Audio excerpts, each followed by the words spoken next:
evening and welcome back to the Richland Football Network, here for Week 9's action. Let's get right to it. Your 8-0 Rams take on the 6-2 Chestnut Ridge Lions for tonight's matchup. Let's take a look at some of the final scores for last week's conference matchups. Bishop McCourt gets blown out by Central Cambria 44-7. Somerset tops Greater Johnstown 21-19. Westmont Hilltop barely pulls through for the win against Forest Hills 28-27. And Bedford loses in overtime by a field goal from Central Martinsburg 38-35. Let's take a look at tonight's opponent. Chestnut Ridge started out the season hot with 4 straight blowout wins, but fell to Central Martinsburg in Week 5, 39-14. They look to get back on track, winning their next 2 games at home. However, they lost to Bishop Guilfoyle last Friday, bringing both teams to a 6-2 record. Next Friday, the Rams will take on Central Cambria at home for a 7 p.m. kickoff. Now let's take a glance at last week's close win over Penn Cambria, where the last 2 undefeated teams in the LHEC faced off to preserve their winning title. 53 yards and a touchdown. Ryan McGowan had a catch for 10 yards and Evan McCracken had 5 receptions for 48. McCracken also ran the ball 35 times for 184 yards and 5 rushing touchdowns. Penna rushed 14 times for 136 yards and a rushing touchdown. Jordan Nichols also had 3 carries for 7 yards. Noah Ritko made all 7 of his PAT attempts. On the defensive side of the ball, the Rams fought hard to counter Penn Cambria's powerful run-pass option. Leading the charge was Zach Hancock with 8 tackles and 3 tackles for loss. Evan McCracken with 7 tackles, 1 for loss. Joe Penna and Luke Vitale with 11 and 10 tackles, and Jordan Nichols with 7 tackles, 2 for loss, and 2 sacks. Sam Penna and Ethan Box each had an interception on the night. Final score 49-42. The Rams outlast the Panthers and remain as the only undefeated team in the LHAC. I'm here with Evan McCracken, the running back for the Richland Rams. Evan, there was a lot of unnecessary roughness and late hits in the game. How did you manage to keep your head on straight and end up winning? We use it as fire under us. One step forward, 2 steps back, 3 steps forward every time. All right. Thank you so much. Thank you. I'm here with Darden Horsley, the center for the Richland Rams. Darden, the Panthers had quite some size on defense. How did you manage to counter that on offense? Through the off-season, we have tons of conditioning, lifting, and we pride ourselves in being big up front and being just dogs. So every week, we tend to be moving people. All right, thank you so much. I'm here with Sam Penna, the quarterback and defensive back for the Richland Rams. Sam, the Panthers took a lot of deep shots on offense despite being run-heavy. How did you manage to handle that? Well, we had a great game plan coming in. We knew we couldn't let them behind us with a great quarterback and great skill guys, so we just stayed focused on that, eyes on our keys, and that's what won us the ball game. Okay, thank you so much. Thank you. Penn Cambria is pretty good at running the RPO, and they seem to have that down by week 8.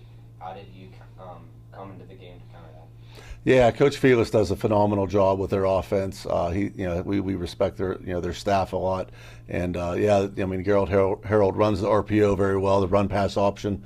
For us, we gave up 42 points, but all that matters for us is that we got the win. So kids played hard, they were in position, but with the RPO offense, it makes it very stressful on the defense. How important is having depth in the roster? Oh, it's super important. This year we've had so many different guys with injuries that it's been important to have the next man able to come up. And sometimes that they're a little less experienced or maybe a little bit younger, but people have been stepping into their roles and really playing great throughout the year. What role does playing a full JV schedule have into that? I think it's really important to play JV, and I think that a lot of people don't appreciate the role of the JV player and the JV season. We've had so many kids through here at Richland play through their freshman, sophomore, junior years in JV, and then prepare them for playing on Friday night lights as a senior. So it's one of the most important things we do. We video all the games, and then on Wednesday we watch it with the JV team, so we can be prepared for to make them better with that video analysis. The middle school team has been seeming to do well. How important is it for them to come in after playing 2 good years of middle school ball? Yeah, we're very fortunate at Richland to have some really good junior high football coaches, and they help prepare those kids for the varsity level. And right now our 7th and 8th grade teams are both doing well, and we're excited to have those guys progress and eventually become varsity players. If Richland could have an alternate color helmet, what would you want? It's a great question. Coach Hobbs always talks about when he wins the lottery. That's one of the things he's going to do. I would say we would probably be we would probably go with some type of a blue helmet. But red would be cool, and so would black. I mean, there's so many different options. But I would say our number one choice would be the blue alternate helmet.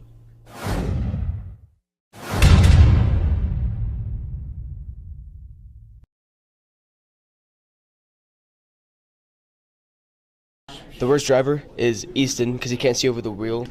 Worst driver on the team. Oh. Wow! You two adjusted down. Worst driver on the team, Sam Penna. He can't park for crap. He sucks at parking. The worst driver is Sam Penna because he takes 4 times to pull into a spot. Pull in, not back in, pull in. The worst driver, especially Parker, is this guy right here. His park job last week, it's Coach Rugg's car, awful. Coach Rugg doesn't have enough room to fit. He's a big guy, but even a skinny guy couldn't fit in there. I pulled out of that spot. After practice. I haven't driven with most people on the team, but I have driven with Ryan McGowan, and he's always on his phone, and it's scary because he's like sitting at green lights and stuff, so I'm going to go Ryan McGowan. I told you. Ryan. Why? Because he can't park. Jordan Nichols' stepdad, Mike, he hit me in the parking lot last year. And I'm the best driver. Carson Reckner is definitely the worst driver on the team. Worst driver on the team is either Carson Reckner or Frank Woy. The worst driver is easily Carson Reckner. He and they didn't even. The worst driver on the team is Luke Feitel.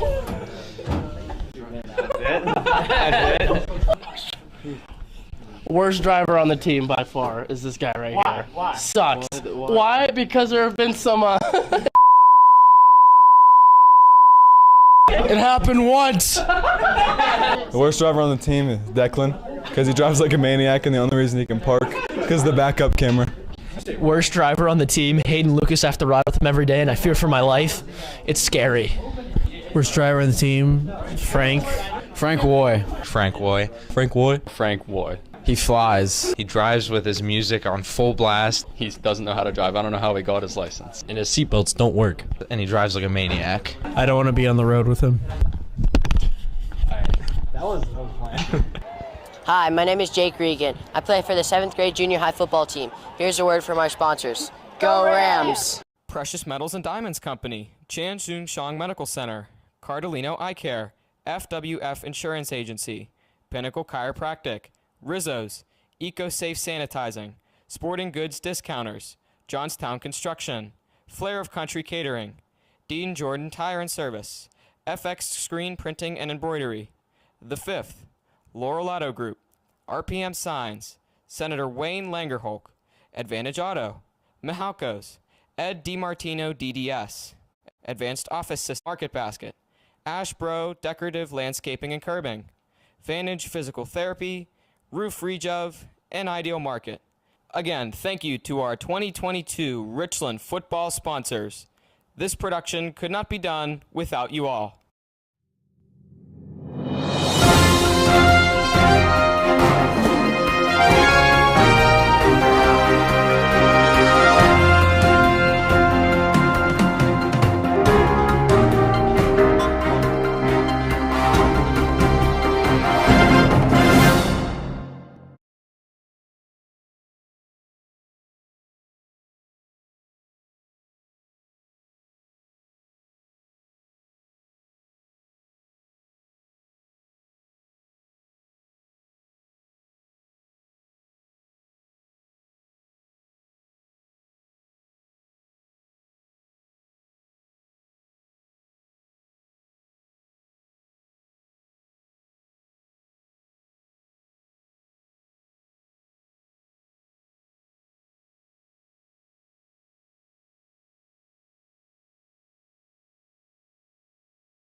All right, hey, welcome to the Richland Ram Football Network. We are here at Chestnut Ridge High School for tonight's LHAC.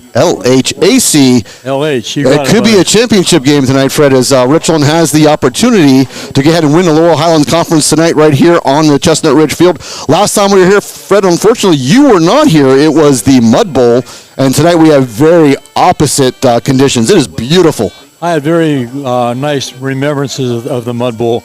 I was actually in the hospital in Pittsburgh Presbyterian Hospital getting ready for a heart procedure, and I was actually trying to talk the doctor into letting me come to the game. And my wife was thinking I was crazy, and I was ready to put my shoes on and leave, but he convinced me that I should probably stay there. But I did miss a heck of a football game, and I'm expecting a heck of a game tonight also. It looks like it's a beautiful night for football. I love the atmosphere down here. I've never been here before. I love the cornfields, Stone talking about Field of Dreams. And it's a beautiful atmosphere here in Chestnut Ridge, and I'm looking forward to a great football game tonight, Ed. Yeah, the conditions couldn't be any better. And we're talking, this is October 21st, right? And it is absolutely beautiful. Gorgeous night. It's kind of warm. Hard to believe that on Tuesday, Wednesday, Fred, we were seeing snowflakes at home. Yeah, it's a beautiful night. It's a great night. It's cool. The kids shouldn't cramp up. Heat's not going to be a problem, that's for sure. The field looks like it's in pretty good shape. You know, we'll get down to PJ later on and find out firsthand what the field was like, but it looks pretty good from up here. Yeah, one of those rare times we're going to play on grass. We saw it at Central, and we see it here again at Chestnut Ridge. The Bedford band on the field right now sound excellent. It was senior night here at Chestnut Ridge, and sounded really, really good. The band looks good, too. They got the nice pink headgear on, and looks like they're having a good time out there. Lots of seniors, lots of activity going on down here over the mountain from Richland, and just a pleasure to be here tonight.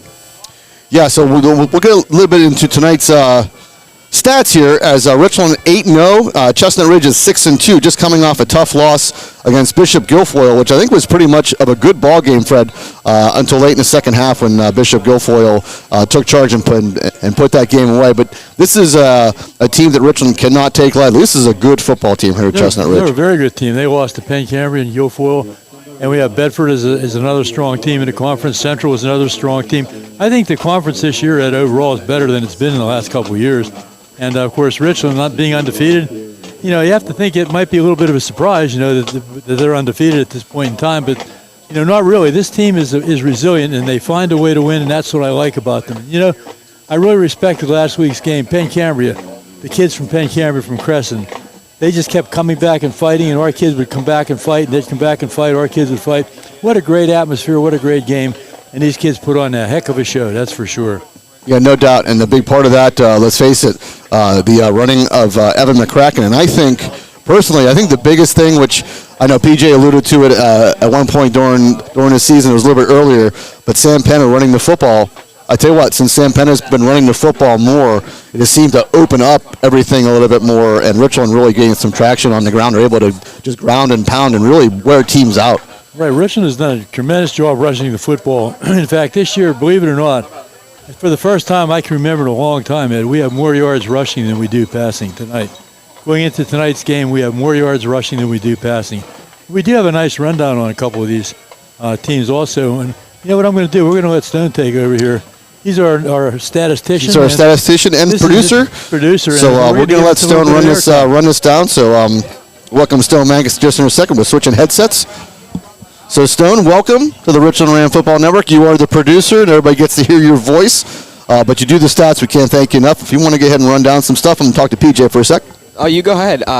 Richland obviously coming in 8-0 in the year. 2 games left. They can clinch a conference championship with a win. They beat Penn Cambria 49-42 last game. Evan McCracken finished with 232 total yards, 5 total touchdowns. They actually both came, or all 5 of them came on the ground. And Chestnut Ridge, rather, they are not a team to be taken lightly. 5-2. They lost to Bishop Guilfoyle and Central. They lost 45-28 at Bishop Guilfoyle last Friday. Nick Presnell had 152 yards on the ground, but Chase Wysong and his 2 touchdowns were not enough to take down the Marauders at Mansion Park in Altoona. The Lions, they're a rushing-oriented team. They average 229 rushing yards a game and 4.2 rushing touchdowns a game. Nick Presnell, he's their workhorse on the ground. He's had 900 rushing yards this year, while Nate Wysong has 1,124 passing yards in the year. So they are a team to not take lightly, and we're going to have to come out hard and strong here in the beginning of this football game. Yeah, I agree, and that's the thing. We've had a lot of Wysongs here run through Chestnut Ridge. Nate Wysong and Chase Wysong are going to be big keys. Big keys going to be number 33, Nick Presnell on the ground. He's a big body. We're looking at him right in front of us here, Fred. Pretty good sized boy, and this should be a good football game tonight. Stone did a heck of a job, buddy. Good job. You know what, Ed? Maybe I shouldn't have given him he didn't want to give up the microphone. He didn't want to give it back to me. I'm a little concerned now. We were talking he might take PJ's Emmy, but we decided can't do that because PJ's on the field. PJ's on the field, so I think PJ's Emmy is very, very safe. As the captains are coming out to... One other sidelight here, PJ actually has no competition on the field, though. No, he does not. He is right. He's the uncontested champion. Stone did a heck of a job, so we're very proud of what he does here, and all the kids. You can name them, Ed. I'm not sure who they all are, but you got it down pat there. What, the ones that are? The kids that are helping us out here. Oh yeah, we have Stella Mangus, of course. We have Sophia Mihai, and we have Lanigan McCulty. They've been with us all season. We can't thank them enough. They do a great job. Make it very easy to come. We can go ahead and plug in, and everything's ready to rock and roll. So the captains are at midfield. We have a good officiating crew tonight. John Daly and Chris Hunter. A crew that was originally supposed to be Bedford tonight. And they switched with the other crew. Yes. They switched games because there was a little bit of a problem last week with in the game that Chestnut Ridge was involved in. So they wanted a new officiating crew, and both crews are good crews. So neither side lost on that battle. Yep. But John Daly's a personal friend of yours. And John Daly's a great friend of mine. Bobby Gall, Chris Hunter. This whole crew is just fantastic. We've seen them numerous times. Fred, they even got to do a state playoff game. And let's face it, the goal of the officials, they get evaluated every time. Their goal is to get that kind of game, and that they got one is just fantastic. This is really just a really good crew. They really enjoy what they do, and they really take pride in what they do. You remember the game when we talked about Richland having more yards rushing than they do passing at this point in the season. And that really, truly is the first time I can remember that in many years. Now, we were trying to look back as we drove over in the car. How many times did we actually run the ball in the second half last week against Ben Cambria? Probably. I think we only threw 2 passes, I think, in the entire second half of the game last week, if I'm not mistaken. That's given some kids a chance. Evan McCracken has been the leading rusher, of course. But we've had Jordan Nichols has stepped up and done a tremendous job, not only running the ball, but blocking for Evan. And Evan's that kind of a kid. If you haven't seen him play, if you give him an inch, boy, he's ready. He'll take right off and he'll go. He's a state finalist in the 100-meter dash, and he certainly shows it on the football field. This field does not slow him down, that's for sure. Hopefully we have PJ out there now. I want to get PJ's take. This is an all-natural grass surface field, which we don't see a whole lot. I'd love to get PJ's take on the condition of the field. No, all grass field. We don't see many of these. I might be running in a little interference here still from these coaches. You sound really good. Right where you are right now is really good. But, you can see some bare spots where, they've tore it up a little bit this year, but overall it looks pretty good. The one thing about these grass fields that we're not used to anymore is the fact that these are all have a big hump in the middle of them for drainage. So you're running up and down all night without thinking about it. Yeah, that's a good point. You Something to watch out for. You could be running down. I remember, quick story, when I was coaching, we needed about half a yard for the first time, and I called a play running to the right. Quarterback, I'm not sure who it was. I'm not going to say. But he was very intelligent. He said, Coach, we should probably run to the left because it's downhill that way. We can get more speed going. And so we did. We changed the play. We went to the left and got the first down. But PJ's right about that hump on the field, and it can be a factor. There's no question. Although we do practice on grass 1 day a week. Even though we have the turf field, every Thursday we practice on grass because Coach Bailey very generously gives up the field to one of the other teams. They deserve to play on the turf as well as we do. So everybody gets a chance to practice and play on the turf. Yeah. PJ, did we have any word on the coin toss? Did Richland win the toss and defer? We did. We won. We deferred as usual. We're going to be, they're going to be kicking, I believe, towards the scoreboard. So I believe that's the area we're supposed to defend, and obviously we'll be receiving the ball in the beginning of the second half. All right, sounds good. Richland dressed in the white pants, or the red, the red pants and the white shirts, excuse me. and Chestnut Ridge, and it's kind of the all like a heather gray look with the yellow numbers and yellow helmets. It's a very, very good look for Chestnut Ridge. We can really see the numbers for sure, Ed. Yeah, there'll be no excuse for me to screw up those numbers tonight. If I screw it up, it's going to be on me. Oh, sorry, Richland will be kicking it off. They will be kicking away from the scoreboard, it looks like. Week in, week out, we've watched that air kick, we like to call it the sky kick, trying to put it on about the 20-yard line on either side of the field, near the hash mark. We have not been trying to go deep into the end zone, but let's see how Coach Hobbs starts this game off tonight. All right, Neil Rico on to kick it away. Neil Rico having a fantastic season as the place kick here for the Rams. And this ball game is underway.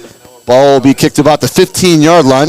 Picked up by Wysong, I believe. Wysong turns the corner to the right, has a little seam, gets over the 40-yard line, over the 50-yard line, and into Richland territory. Close to the 45. Let's see where they spot him, Fred. Maybe over the 45-yard line. Good return. No, sorry, that was Sam Albright, number 11. You know, that's a special team nightmare when you kick the ball to like the 20-yard line. Receiver catches it unobstructed and has a whole full head of steam when he catches the ball. That's why we've been kicking it toward the hash mark to try to slow that down a little bit. But they tried to go deep, it didn't work. It looks like he might have stepped out of bounds, so they're going to give him the 48-yard line of Richland is where this drive will start for Chestnut Ridge. Just underway here, 11:49 in the first quarter. You guys turn my ears down just a hair. Sure will, bud. All right, Wysong into the gun, and Richland will go offside. That is Brady Hollis, I believe, jumped. That's a huge play right off the bat. You know, it doesn't seem like much. It's only 5 yards, but hey, 5 yards. Now you got only 5 to go for the first down instead of 10. So yeah, Richland has not gotten off to quick starts at any point in time of this season. And Richland, when's the last time Richland went offside? It's been a long time. It's been a while. We actually may have gone offside last week. I'm not mistaken at against Penn Cambria, but we have to check on that. All right, Wysong with Presnell in the backfield. And Wysong going to throw it quickly out to his left, and the ball is dropped. Pass was intended for number 15, Jared Wolfhope, who dropped it. We have no lights on in here for some reason, so kind of give us a minute as we have look in the dark to see our sheets and names. Stone took it upon himself to turn the lights on. I think they gave him a dirty look and turned them off. We don't own this press box, Stone. This isn't ours, so we have to follow the rules, local rules. Yeah, so we'll do the best we can here without the lights, but I should be able to pick up the numbers. So yeah, if anything else, I'll just give you at least the number of the player.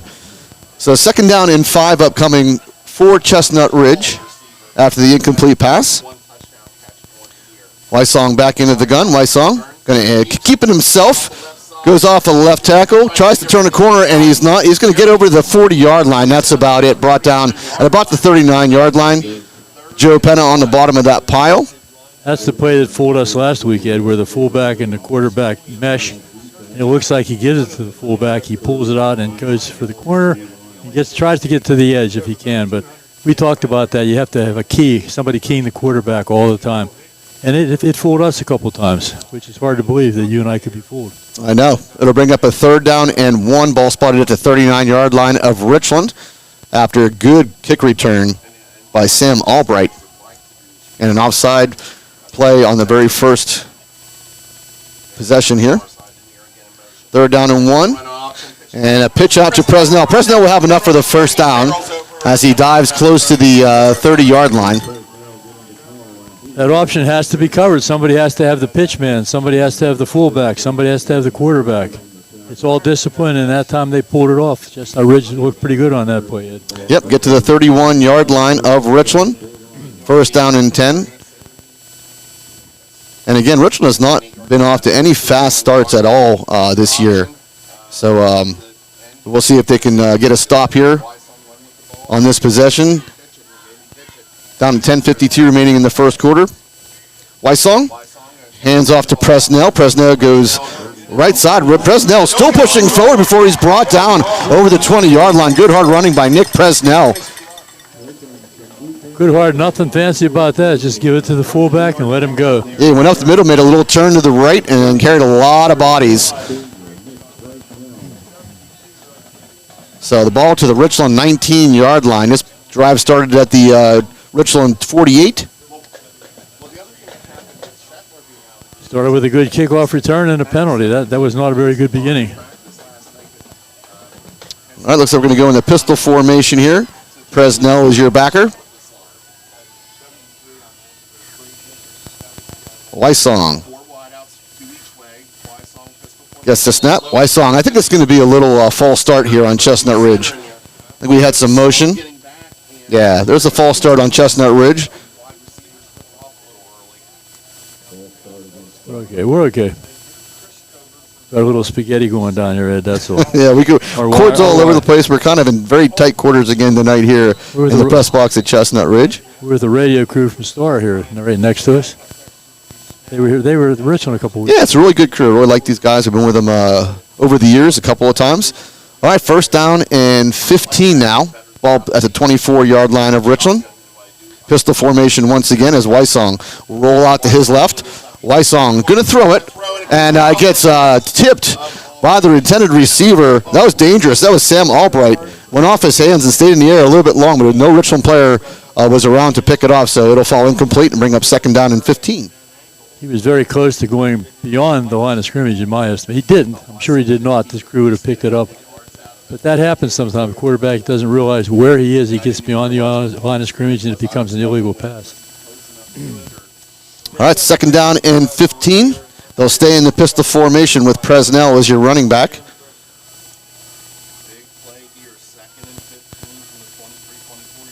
Wysong going to drop straight back. Wysong looks right, pulls it down. Wysong getting some heavy pressure. Wysong now rolls out to his left. Has a little bit of room, but brought down out of bounds by Joe Penna. Brought down like around the 15, it looks like. That was crazy play, Ed. He dropped way back, and the line was coming. I said screen. I don't know if anybody heard that, but it looked like he was trying to set up a screen, but he kept the ball and ran and did a very nice job picking up good yardage. It gets all the way down to the 15. Going to bring up a third down and about 6. So this is obviously 4-down territory, Fred. Unless they have a super kicker, which I'm not sure what they have. All right, and they'll stay with the same set, the pistol formation with Presnell as your backer. 2 wide receivers wide to the right and 1 to the left.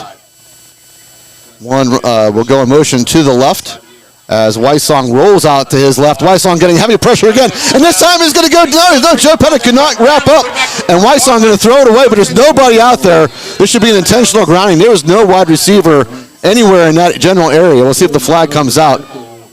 Joe Penna had Wysong in his sights and just could not bring him down. Wysong, very strong kid, able to shake the tackle. They're not calling a penalty, which is, to me, unbelievable. Yeah, there was no receiver out in that area whatsoever. Totally cleared out.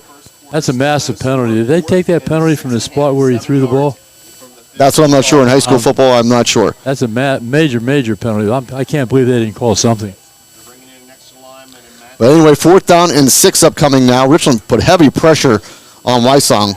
Now Wysong is going to try the field goal.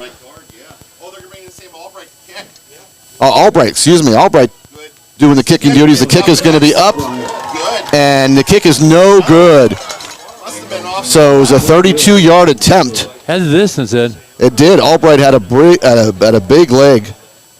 Just missed it. So good stop by Richland. Good hold after the penalty on the motion penalty. Put them at 1st and 15. I'd like to thank our sponsors here while we have a second. We're not going to have a second here, Fred. We're already going into the play. So. Oh, that's right. Yeah, turnover on downs. Don't you worry. We got you covered. I'm all excited. I want to read that. All right, so Richland holds true on defense. 7-0 Bishop Guilfoyle against McCourt Carroll right now. What's the Homer Center score? I'll have to check that out later. You knew that was coming. Of course. 9:25 remaining here in the first quarter. No score off the missed 32-yard field goal attempt by Albright. Penna will go into the gun with McCracken set to his right. Richland will take over at the 15-yard line of Chestnut Ridge as McCracken now shifts to the left. Penna back to throw. Penna looking deep. Penna has a man, and I believe, let's see what the number is. That might be Austin Yarnick. It is Austin Yarnick. A big hookup to the left side into Chestnut Ridge territory, right around the 45-yard line. There's a young man that's come a long way since the beginning of the year. Only a sophomore. He's getting better and better and better each week. There's no question. So the first play by Richland. Nets a big gainer to the Chestnut Ridge 45-yard line. Penna back to throw again. Penna this time getting some pressure. Penna able to shed the tackle. Penna is going to flick the ball out of bounds. So good play by Sam Penna just to get rid of the football and not take the loss on yards. Isn't that so typical, Coach Bailey? You know, last week in the second half, we ran. And then what's he do tonight, open the games? Deep pass. You just never know. That's what makes it so exciting to watch Richland football. Second down and 10. And Jordan Nichols now will come into the backfield. Walking back. All right, Penna will go into the gun here. Evan McCracken is split out to the far left. And Penna will hand off. This is up the middle. Jordan Nichols, a big gainer for a first down as he gets over the 35-yard line to about the 33. See, there's Coach Bailey again. I said walking back, didn't I? Because for the most part of the second half of the season, that's what he's been used at. So they gave him the ball. Big game. Yeah, he's the lone backer right now as McCracken is lined up as a wide receiver. Penna now going to try deep to the right side, looking for Ryan McGowan, and just off the face mask. Good coverage there. I think that's Albright, number 11, had pretty good coverage. So able to knock the ball away, but he was right with him. He was. Nice play. Could have been a little bit of face masking if there is such a thing in high school ball. I'm not sure. Going to bring up second down and 10. The ball is at the 33-yard line of Chestnut Ridge. This is Richland's first possession of the game. Chestnut Ridge came empty on theirs as Richland held Chestnut Ridge to a field goal attempt, which missed. Now we're going heavy backfield here on second and 10 with Nichols and McCracken.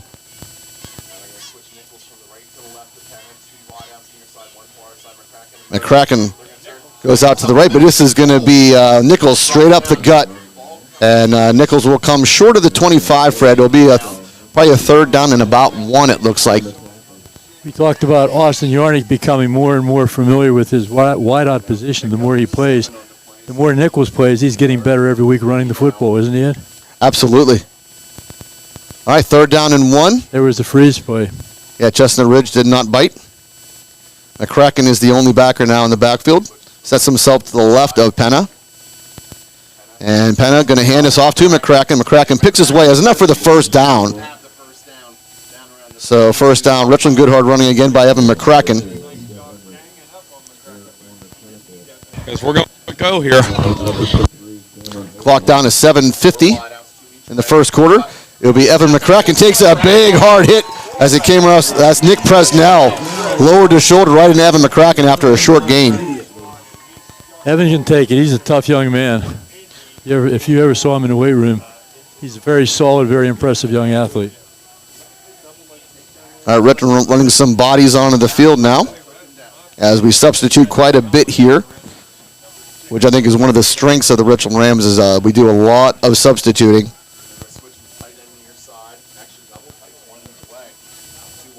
So actually McCracken lost 2 yards, so second and 12.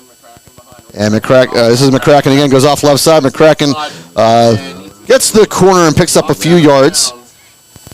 Good job by Chestnut Ridge protecting that corner. That's a key position there to protect. When you have to keep McCracken on the inside, don't let him turn the corner. Once he turns the corner and uses that speed, it could be trouble for the defense. Going to bring that third down in about 6 here. Pistol formation now for the Rams with McCracken in the backfield.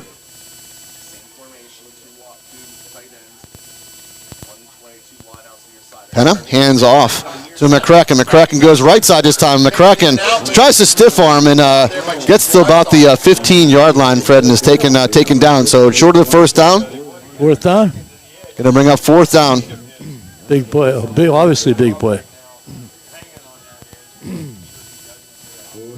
Fourth down and about 3.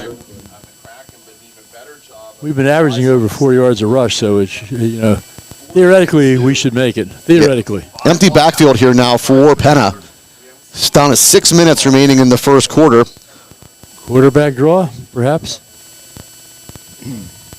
Probably a good time to do it, Fred, with a spread, completely spread that's a big Coach Bailey offense, play. Empty backfield. Penna drops back to throw. Penna now getting some pressure, and Penna's going to go down. So good pressure by Chestnut Ridge, able to sack Sam Penna. So Chestnut Ridge will hold. So Richland had a good drive going, Fred, and came up short. We haven't seen that too often. We go through 2 series and neither team scores. Usually there's points on the board at this point of a Richland game. All right, so Chestnut Ridge will take over the ball on downs at their own 20-yard line. Max Shoemaker running the Chestnut Ridge outfit. He's a great coach. He was at Bedford for a long time. Now he's at Ridge. Does a great job with these young men, just like Coach Bailey does at Richland. All right, first down and 10. Pistol formation again with Presnell. And Presnell will go up the middle. Presnell taken down as he gets to about the 25-yard line. 5-yard gain. It's not a bad idea to keep the ball as long as you can. We talk about that every week. You know, the idea is to keep the ball out of Richland's hands as long as you possibly can and score a touchdown. So we'll see how that works out for these guys. They don't throw the ball very much though at all, really. No, but they can. And they can. Yeah, the threat is there. That's exactly right. Second down and 6. They'll give them the 24-yard line. They'll stay with the traditional pistol formation here with Wysong in the gun. Wysong pitches out to Presnell. And Presnell has some room. Presnell turns the corner over the 40-yard line. The 45. The 50. Sheds a tackle down to the over the 45-yard line. So they got to cover the pitch, man, Fred. Richland not doing a good job, as that's about the 3rd time so far as Wysong has rolled out, and Richland failed to cover the pitch to Presnell. 32 yards on the pitch. Option defense, again, you have to key the quarterback, the fullback, and the pitch back. Right, and this is no surprise. This is basically what Richland has faced the last 2 weeks against Bedford and against Pan-Cambria. It's the same exact offense. Chestnut Ridge has rushed for 19 touchdowns this year, and they've passed for 7. No, 34 on the ground and 34-7 in touchdowns. 34-7. All right, first down and 10. Ball at the Richland 43-yard line for Chestnut Ridge. This is going to be Wysong who keeps himself, but he's brought down from behind by Zach Hancock. He takes down Wysong for a loss. Zach Hancock shot right in, able to grab Presnell, Wysong around his waist and take him down. Our defensive line has been pretty tough here the last couple games, and they've had a great year. Yeah, they're pretty young too, aren't they? Yes. There's some youngsters in there. Ball back to the 45-yard line, so 2-yard loss on the play. Second down and 12 upcoming for Chestnut Ridge. No score here with 3:41 remaining in the first quarter. As Wysong goes back, Wysong will throw the ball, I believe. That is Presnell, as Presnell will pick up a first down over the 30-yard line. That was a weird play, wasn't it? That was strange. Kind of almost like was that a jump pass? I'm not quite sure. PJ, was that a jump pass? No, I don't think. I think that was just a little shuffle to him. Okay, so a little shuffle pass ends up picking up big yards over the 30-yard line. To the 28, they'll spot the ball. So Chestnut Ridge on the move. Back into Richland territory. Pretty deep again. Last one came up short. A missed 32-yard field goal. Wysong. Presnell goes up the middle. Presnell still pushes forward close to the 20-yard line before he's brought down. Nice push by the Ridge offensive line that time. Real nice. Picking up some good yardage. They're playing some pretty good inspired football tonight. The Ridge right now. We'll get down to about the 22-yard line of Richland. No, Luke Feitel's not in the game tonight, and I think he's a big loss right now. Yeah, I was just, I talked to Tom. Yeah, he told me he was out. He's unfortunately in protocol, so hopefully he'll be back next week. 2:23 remaining in the first quarter. Second down and 4 for Chestnut Ridge. No score here. Another pitch out to Presnell on the right side. Presnell turns the corner. Presnell, again, just pushing bodies. Hasn't well enough for a first down. Deeper into Richland territory as he gets close to the 10-yard line. Yeah, he's pretty much of a power runner, but he has some nice moves too, Ed. Oh, yeah, absolutely, Fred. He looks good, very right. Yeah. He's a little shifty, able to really shed some tackles. You know, the one problem on this option, too, is we're not containing. Right. We need to contain not only Weissong but also the back that they're rolling out. Yeah, absolutely, PJ. And this shouldn't be a surprise, PJ. We've seen this we were just talking about it. We saw this last 2 weeks. Same offense. You got to cover the pitch and you got to cover the quarterback. And the fullback. Don't forget about him. All right, first down and 10. Presnell. This time it runs into Jordan Nichols. And Nichols just takes him right down. There's a kid we talk about a lot. He loves to play football. He's our sack leader. Jordan Nichols, 15 sacks. 15 sacks. He might be leading one of the top sackers in the whole state of Pennsylvania. Probably is, but he just loves the game. You can tell he has a good time when he's on the field. Again, no score here from Chestnut Ridge. Both teams got stopped on their first possessions. Chestnut Ridge missed a 32-yard field goal. Richland got stopped on downs. Chestnut Ridge now has the ball at the second 11 from the Richland 12, down to 1:11 and counting here in the first quarter. Weissong keeps it himself, and he's taken down by Zach Hancock, along with number 53, Declan Piscatella. So Weissong loses some yards, going to bring up third down and long. Well, what did Hancock have for breakfast this morning? He just had a whole handful of Weissong is what he had. He's playing his maybe heart for dinner, yeah. Playing his heart out. So down to 40 seconds and counting. They are going to have to run a play as the play clock down to 18. So third down and 14 from the Richland 15. Moving the ball, once they get in the red zone, they seem to stall. All right, so back into the pistol.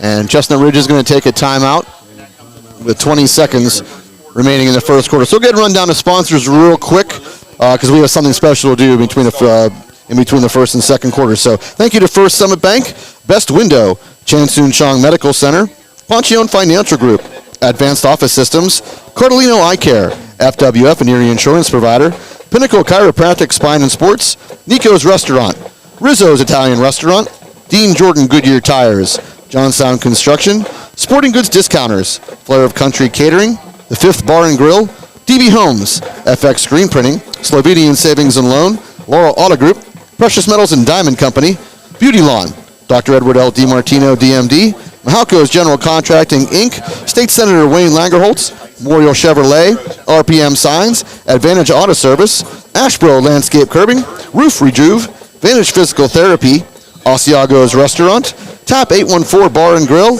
Market Basket Grocery Store, and First Team Advertising. Thank you to one and all. Can't do this without you.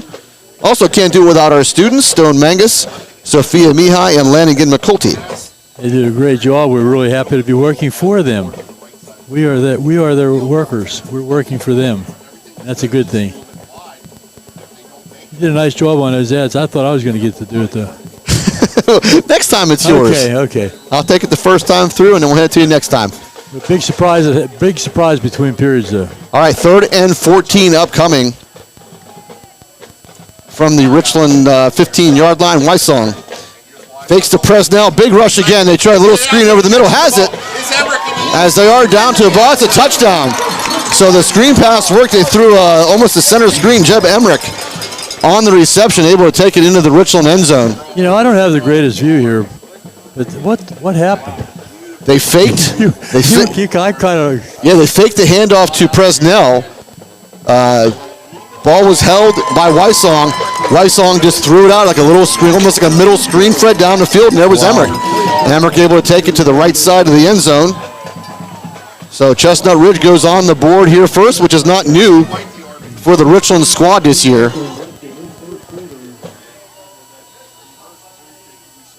Looks like Colin Osman is going to be your place kicker. They had Sam Albright try the field goal, but they have Osman in to kick the extra point. Good snap, good hold, kick is up. And the kick is good, so Chestnut Ridge goes up here 7-0 over Richland with 13 seconds still remaining in the first quarter. So Chestnut Ridge moving the ball really, really well, Fred. That time, just a little screen worked out well and in the end zone. They tried to throw that earlier. I'm pretty sure it looked like they did, and Weissong got thrown out, or he got run out of the backfield. He made some big yardage up running down the sideline. So they've been very effective so far. They're playing with a lot of emotion. you can tell that both teams want the game. Let's face it, they both want it for different reasons. The Ridge is trying to reclaim, themselves here tonight. 2 losses they had have been to very good teams, though. So we knew coming in it was going to be a good game, Ed. Yeah, for sure.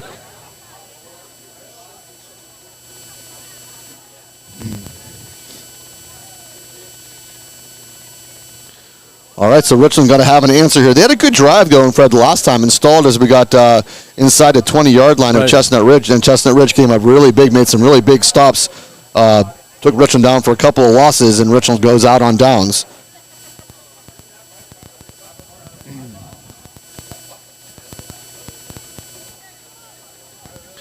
All right, so Richland looking to answer. We have 10 yards, 80 plays with in. There must have been a penalty on somewhere happening. What am I saying? 10 plays, 80 yards. There we go. There's a face mask in the corner of the end zone trying to tell.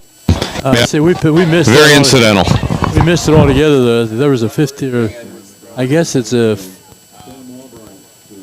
15-yard penalty. Yeah, 15-yard penalty. So they're kicking from the Richland 45-yard line.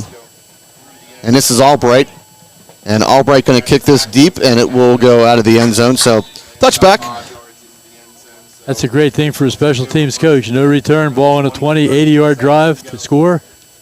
A lot of high school teams can't go 80 yards without something happening bad. Right, and this is where Richland's been good, Fred, all season long. Is they'll give up a touchdown, but typically we have we've gone ahead and answered that score. So we were behind last week right off the bat. Yeah, we were down 6-0 quickly and scored the next 21 points.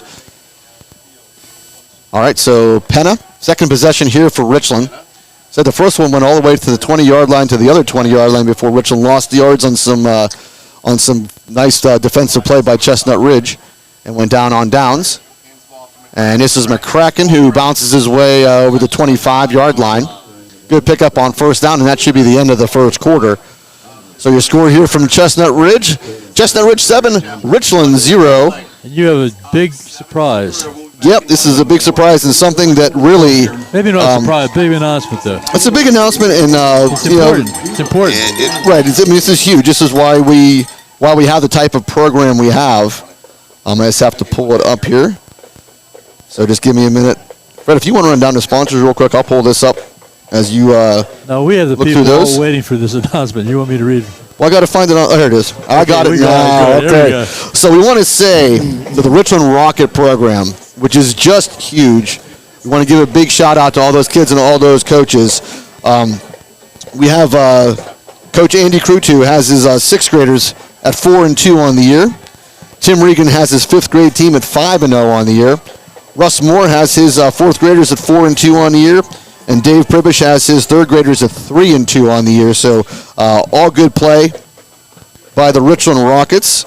And I may have something that the 5th grade team has only given up 1 touchdown all year long with 3 shutouts. Wow, that's very impressive. And, a lot of these kids in white shirts or white helmets on the field tonight came up right through the Rocket program. In fact, I'd be willing to bet a majority of them played in the Rocket program. And the thing that's so good about that program is all the coaches that are involved in that program are follow Coach Bailey's example. They follow his play calling. Yep. They follow his offense, his defense. So when the kids come up to the varsity level, junior high level, they're ready to play football. All right, 2nd down and 4. Going to pitch out to McCracken. McCracken tries the right side, comes back to the left side, and was going to lose some yards again. So Chestnut Ridge doing a great job on defense, Fred. They tried a big stretch play out to the right side with McCracken, had to turn it back, and loses some yards back to the 25-yard line. That's not easy to do, to turn McCracken back either. Most teams have not been successful doing that.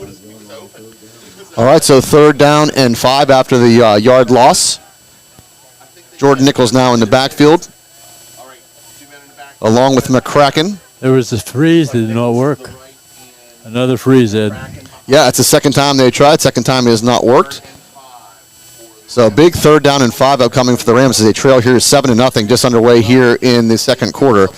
And this is going to be McCracken. McCracken goes up the middle. McCracken pushing towards the 1st down.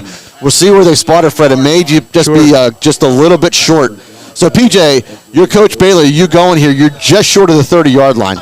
He's not sitting on a punt on 1 yard. Yeah, I wouldn't think so either. So 3rd down and maybe less than 1, maybe about half a yard. 4th down, right? Or 4th down, excuse me. Yes, 4th down.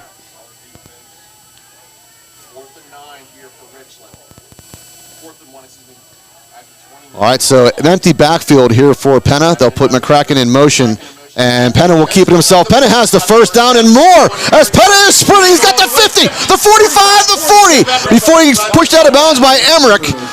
So Sam Penna on a 4th and 1 goes into Chestnut Ridge territory, chased down by Emmerich and pushed out of bounds. You know, when everybody on the defense is crowded up against the line of scrimmage, just like they were, and you break that initial line, there's nobody else there. They're all on the line of scrimmage, so he did a great job. What speed he's showing, too. Yeah, ball all the way down to the 29-yard line now of Chestnut Ridge.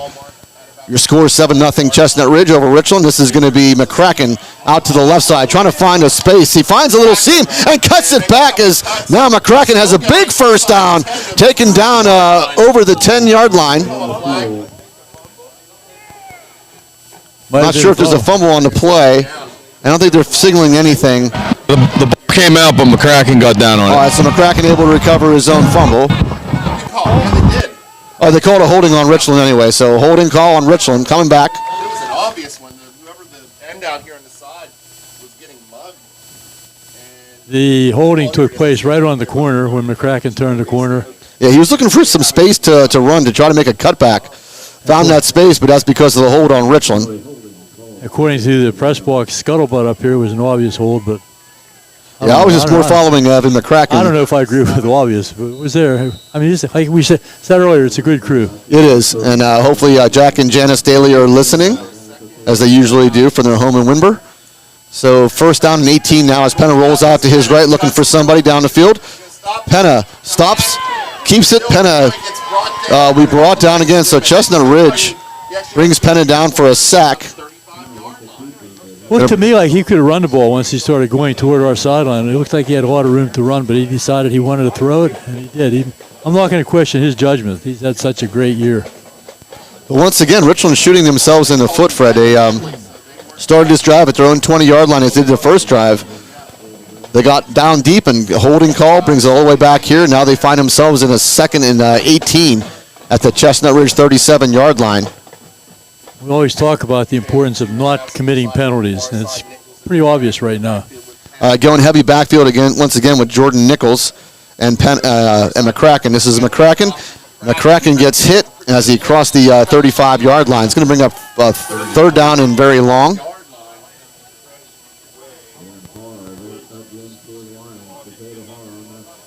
So Richland not eating up chunks, Fred. They started out with a 1st and 18 and really haven't gained much since. So 3rd down and 15 now. I think Jordan Nichols is the backer now as McCracken is set up on the right side as a wide receiver. Austin Yarnick in single coverage down here to our left. And Penna back to throw. Penna is going to look for Austin Yarnick on the left side. And Austin Yarnick has it. It is a Richland touchdown. Sam Penna to Austin Yarnick from 34 yards out. It looked like really good coverage. We talked about but a better pass. We've talked about his maturity over the year. The kid is not a sophomore anymore. He's playing just like a senior. What a tremendous play.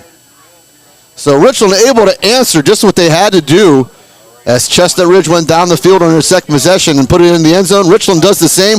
A 34-yard strike from Penna to Yarnick. And Noah Ritko on to attempt the extra point. He is 34 out of 35 on the year. Missed his very first one of the season. Has been perfect since. Good snap, good hold. Kick is up. And the kick is going to be good. So Ritko ties the score at 7 with 8:36 remaining here in the second quarter. What a great play by Yarnick. That kid is becoming the number one guy on receiving.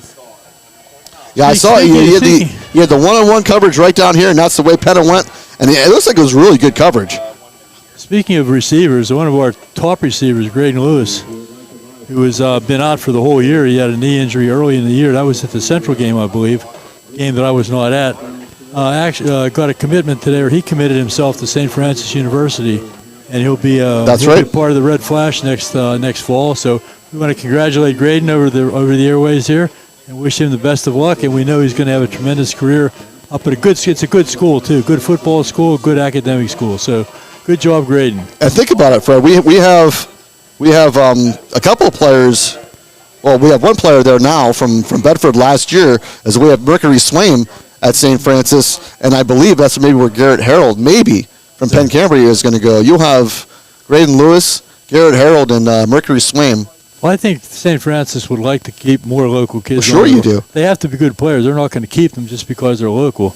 And, Graydon Lewis is a great player, and so is us. Well, we know what Swain's like. So that's good for the program. It's good for the community. And St. Francis is, I think they're moving in the right direction in football. I'm actually going to the game tomorrow. Yes, you said in the car. It's fantastic. Yeah, they're playing some Stone University or Stone somebody. Not you, Stone. 7-play drive, 80 yards in 3 minutes and 33 seconds, capped off by a 34-yard hookup from Penna to Yarnick.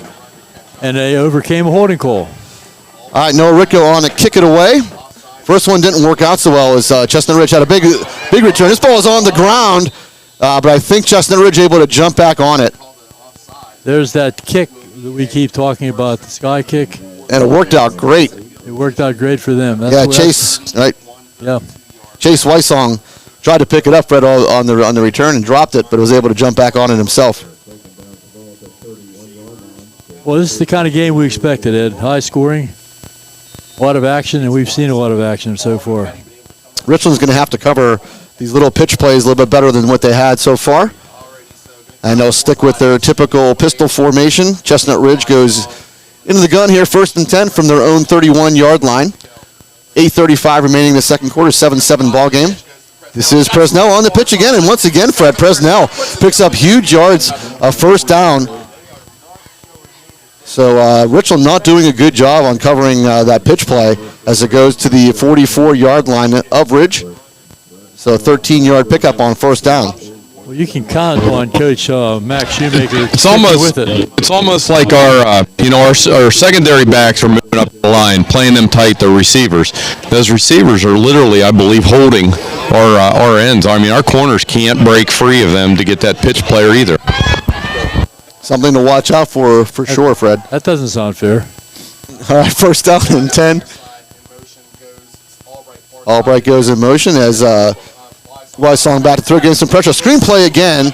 They find Presnell. Presnell hit from behind by Piscatella, but now Forey picks up another Chestnut Ridge first down to the 46-yard line of Richland. That's a crazy play, isn't it? Yeah.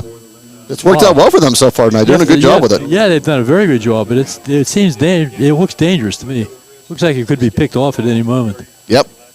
But you got to give them credit. They're perfecting it. All right, so Chestnut Ridge on the move again. They've actually driven the ball pretty well. Each possession, Fred. The first one was a 32-yard field goal miss. Scored on their second possession. This is their third possession. And moving the ball already in the Richland territory to the 46-yard line. First down and 10. Weissong back to throw. Weissong getting heavy pressure again. This time he's going down. Zach Hancock makes no mistakes and puts Weissong down. So a big loss on the play all the way back to the 45-yard line of Chestnut Ridge. That's a huge loss. Trying to set up that screen again. Did you notice that, Ed? Yes. Didn't work. I mean, is that Hancock's third sack tonight? Yes, that's Hancock's third sack of the night. 2.5. Our guy here has him at 2.5. Stone says 2.5. Okay, 2.5, yeah. I believe Stone. I do too. I'm not going to argue with Stone. We have a statistician, so we're not going to argue with our statisticians.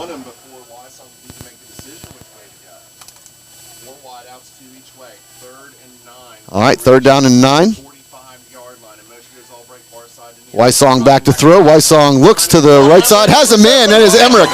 Emmerich, who had a touchdown pass earlier, takes us into Richland territory down to the 30-yard line for a first down. Austin Yarnick was in coverage. Good pass by Weissong to Emmerich. So, Fred, just as you said, they don't throw very much. They're throwing tonight, and they're doing a good job. You never know what to expect with Shoemaker in control. It almost looked like the receiver had to slow down a little bit. If he didn't slow down, he might have scored if he didn't have to slow down. All right, so first and 10 for Chestnut Ridge at the Richland 30-yard line. 7-7 is your score with 6:27 remaining in the second quarter. Weissong hands off to Presnell. Zach Hancock right there, and Presnell's going down. Going to be about a yard loss. Going to bring up second down and 11. That didn't work. Zach Hancock's having so far a whale of a football game. They're doing much better on the corners, obviously, than they are going up the gut. Yeah, they're doing really good with that pitch play. little screenplays, Fred, are working very, very well. Except the last one. Maybe we have it figured out. We'll see. Yep, time will tell. All right, they'll stay in there. They've not changed from their formation. This is just a pistol formation with Presnell as your backer. Wysong going to call a timeout here. Yeah, Wysong's going to go ahead and call a timeout. So, Fred, I think my turn. We're going to throw a shout out. Tim Ripple's grandmother, Mrs. Podchak, 96 years old, 96 years young, listening to the Richland Rams every week for supporting her grandson and all of our student athletes. So, Mrs. Podchak, we can't thank you enough for loyal listener. Yes, thank you. We thank all of our loyal listeners. That's right. For sure. Since we're doing shout-outs at this point, I'd like to shout out to all my friends in Delaware, the state of Delaware. There you go. The great state of Delaware. Wish them well, and I hope they're listening tonight. Do I have time to read all these? We're just good. We'll start, and if we can't finish it, we'll finish them later. Okay, we would like to thank our sponsors, First Summit Bank, Best Window, Chansoon Song Medical Center, Poncione Financial Group, Advanced Office Systems, Cardolino Eye Care, FWF, and Erie Insurance Provider, Pinnacle Chiropractic Spine and Sports, Nico's Restaurant, Rizzo's Italian Restaurant, Dean Jordan Goodyear Tires, and Johnstown Construction, Sporting Goods Discounters, Flair of Country Catering, The Fifth Bar and Grill, DB Homes, FX Screen Printing, Slovenian Savings and Loan, World Auto Group, Precious Metals and Diamonds Company, Beauty Lawn, Dr. Edward L. DiMartino, DMD, Mahalco's General Contracting Incorporated. We'll be back. We have one more page to go. We'll be back in a couple seconds. Yeah, as we're back from the timeout by Wysong. So 2nd down and 11. Chestnut Ridge is at the Richland 31-yard line. 5:38 remaining here in the second quarter. 7-7 is your score. And your typical formation, once again in the pistol, goes Wysong. Albright will go in motion to the right. And they're going to fake the almost a Statue of Liberty, but not quite. Presnell will go close to a Chestnut Ridge first down. Wow. So they faked the throw and just kind of held the ball. Presnell took it out of the hands of Wysong, able to pick up some good yardage. So it's going to bring up 3rd down and about 1. I have to admit, it fooled me. I was looking at the receiver. Yeah, we had a good view here, so I actually saw that. He just faked the throw and just put it down to the side. And Presnell able to pick it up. That's the old out of the hands, right? Is that the old-fashioned Statue of Liberty? It was almost the Statue of Liberty play. Yep, and it worked out great. We used to do that in the backyard. Remember, Statue of Liberty? Oh yeah. All right, the call 3rd and 2. Wysong going to hand us off to Presnell. He goes right up the gut, and it's going to be close to a first down. Fred. They're not moving the chains though. No, it's going to be awful close. It's going to be maybe 4th down and about half a yard. You can pretty much tell right away if the official on the sideline starts to kill the clock. You know they're going to move the chains. All right, so yeah. The clock is stopped when they move the chains. So if you see the wing guys signaling stop the clock, you know it's a first down. And that time they obviously didn't wave their arms, so we were looking at 4th down. All right, they have to get to the 20. First down and about a half a yard. And this is going to be the ball's on the ground. The ball's on the ground, and Richland's going to have it anyway. It's even if Chestnut Ridge picks it up, it's not going to be enough for a first down. So Richland ball, as Wysong could not handle the snap, and Richland able to recover. It is a first down, Richland. Wow. As much as we talk about Richland's offense, how about that defense tonight? Yeah, Zach Hancock in particular is so far for me tonight. Just having a whale of a game. I think Wysong just did not handle that snap very well. PJ, you see the same thing? We got a good hit right on that center, and it just set the whole ball wax in motion. All right, there you go. So our center caused the bad snap to Wysong. So Richland takes over at the 21-yard line of their own. Panna back to throw. Panna looking deep again. Panna is looking for McCracken, and the ball will fall incomplete. Looks like that was number 8 in coverage. That was Owen Claycomb, I believe. Yeah, there is such thing as face guarding. That was about as, but I'm not sure if they call that in high school, but he had his hands just waving right in the face of Evan McCracken. That was a good job, though, and he was right with him. Oh, yeah. You're telling the young man you have to cover the 4th fastest kid in the state of Pennsylvania. based on the track meet, and it's your guy one-on-one. Good luck. Yeah, I do like that, though. Off the turnover, I like trying the big play. 2nd down and 10. Oh, absolutely. And this is going to be McCracken. McCracken trying to find some. No, this is that is Nichols. As Nichols tried the left side, he was trying to find some spot, Fred, where he can cut. And Chestnut Ridge just did a nice job of stringing it out. I like the way our receivers block downfield. We haven't talked about that, or I haven't mentioned it all year, but I just thought it's time to mention it. Our receivers blocking downfield. If they're not going to catch the ball, they do their job. They block. Jordan Nichols able to pick up 4 yards, so 3rd down and 6 upcoming for Richland. There's 3:25 remaining in the second quarter. 7-7 is your score. This is a big 3rd down, I think, for Richland here, coming off the turnover. And Penna going to roll out to his right. Penna looking down the field. Penna throws, has a man, that is Yarnick, and that is enough for a 1st down, Richland. In coverage was Albright, who took down Yarnick. He's become the go-to guy for passing, anyhow. The more confidence he's getting, the more confidence the coaching staff has in throwing him the ball, so they're going to keep it up. He's a force to be reckoned with at this point. All right, 1st down and 10, Richland from their own 35-yard line. 7-7 is your score. We're down to 3:03 and counting here before halftime, and Richland will get the ball after the half. Penna back to throw again. Penna is going to loft this one up in the air. He's looking, yes, man, there's Yarnick! Austin Yarnick is going to go into the Richland end zone. It is a 65-yard touchdown pass from Penna to Yarnick. He has a 34-yard strike and now a 65-yard strike.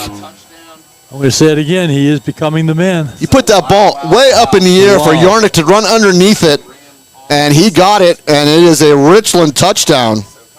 That had to be seen to believe. They rushed, I think, 10 guys. I don't think there was only one defensive back. PJ, there's a lot of hang time on that football. No, Sammy's throwing a good ball. Remember, the old adage in the football game of football is run to open up the pass game. It's the exact opposite here. Yep, totally agree. All right, so Noah Ritko on to attempt the extra point. Good snap, good hold, kick is up, and Ritko is going to be true once again. So Noah Ritko puts the Rams up 14-7 with 2:47 remaining here in the second quarter. I have one more page of sponsors to read also.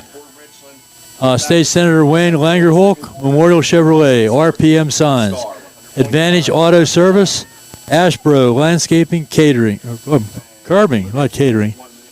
A landscaper who will cater, who will also cater your lunch. Yeah.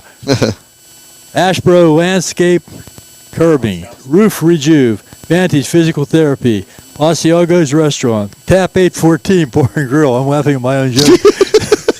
Hey, why not, Fred? Market Basket Grocery Store, First Team Advertising. Great job, all you sponsors. We thank you so very much.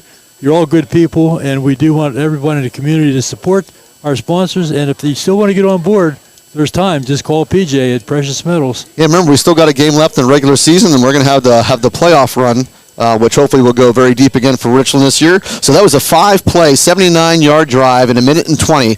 Austin Yarnick so far has 4 catches for 144 yards and 2 touchdowns here in the first half. One was a 34-yard strike. That one is a 65-yard hookup.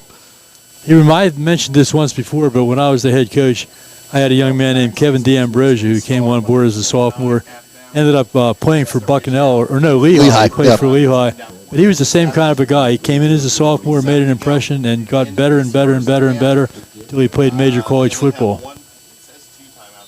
All right, so Noah Ritko will be on to kick it away. Richland up now 14-7 with 2:47 remaining here before halftime. And Ritko pushes this one to the right side and picked up. Good job there made by Chestnut Ridge, as I believe that was number 6, Chase Weissong, who just jumps on it, make sure he does not lose control. Last time he did, Fred put the ball on the turf, but was able to pick it up. This time just got it, and went down. Is it 14-7? That's what it is. Yep. Huh? Seems like there should be more points on the board. Seems like there's been more stuff happening. Both teams have had long, sustained drives. Yeah. A couple of them stalled.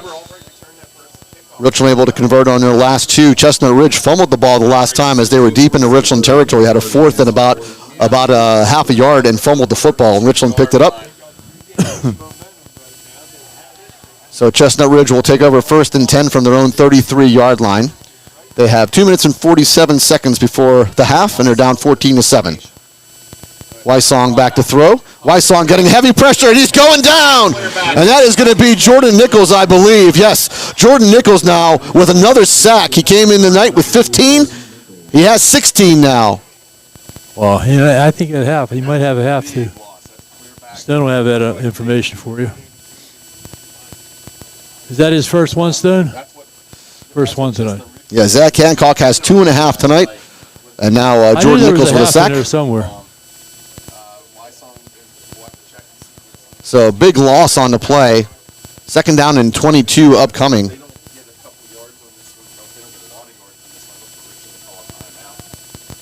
Albright will go in motion. Wysong back to throw. Wysong is going to throw it out to Presnell. And Declan Piscatella just grabs him and throws him down. So good defense there. Declan Piscatella able to handle Nick Presnell. The best thing that could happen to Chestnut Ridge right now is for the half to end. Yeah, they're down to 144. They have a 3rd and 22 upcoming. If they give Richland the ball with any time on the clock, it could be trouble. Richland not calling a timeout, which I'm kind of surprised, actually. Yeah, Fred. we have 3 left. Yeah, it's a 14-7 ball game. You have Chestnut Ridge in a 3rd and very, very long. So Richland showing pressure on the line here. And I think Wysong are going to go ahead and call a timeout. So Chestnut Ridge will take the timeout. Which is going to help Richland, actually. Clock down to 1:15, and it's a 3rd down and 22 upcoming. So Richland gets the ball back. They score quick. We've seen them score very quick, so we'll see what happens. We still have 3 timeouts left, right? Yeah, we do. Central is up 15-6 over Westmont late in the second quarter there. So a pretty good game there. Westmont's impressive. They like to control the football. We know that. Penn Cambria and Forest Hills. At halftime, 21-7 Penn Cambria leads. It's 21-0 Bishop Guilfoyle over McCourt Carroll as well. We're really high tech here, you know that. I know. As soon as we find out the Homer Center score, yeah. We'll make sure to pass that along.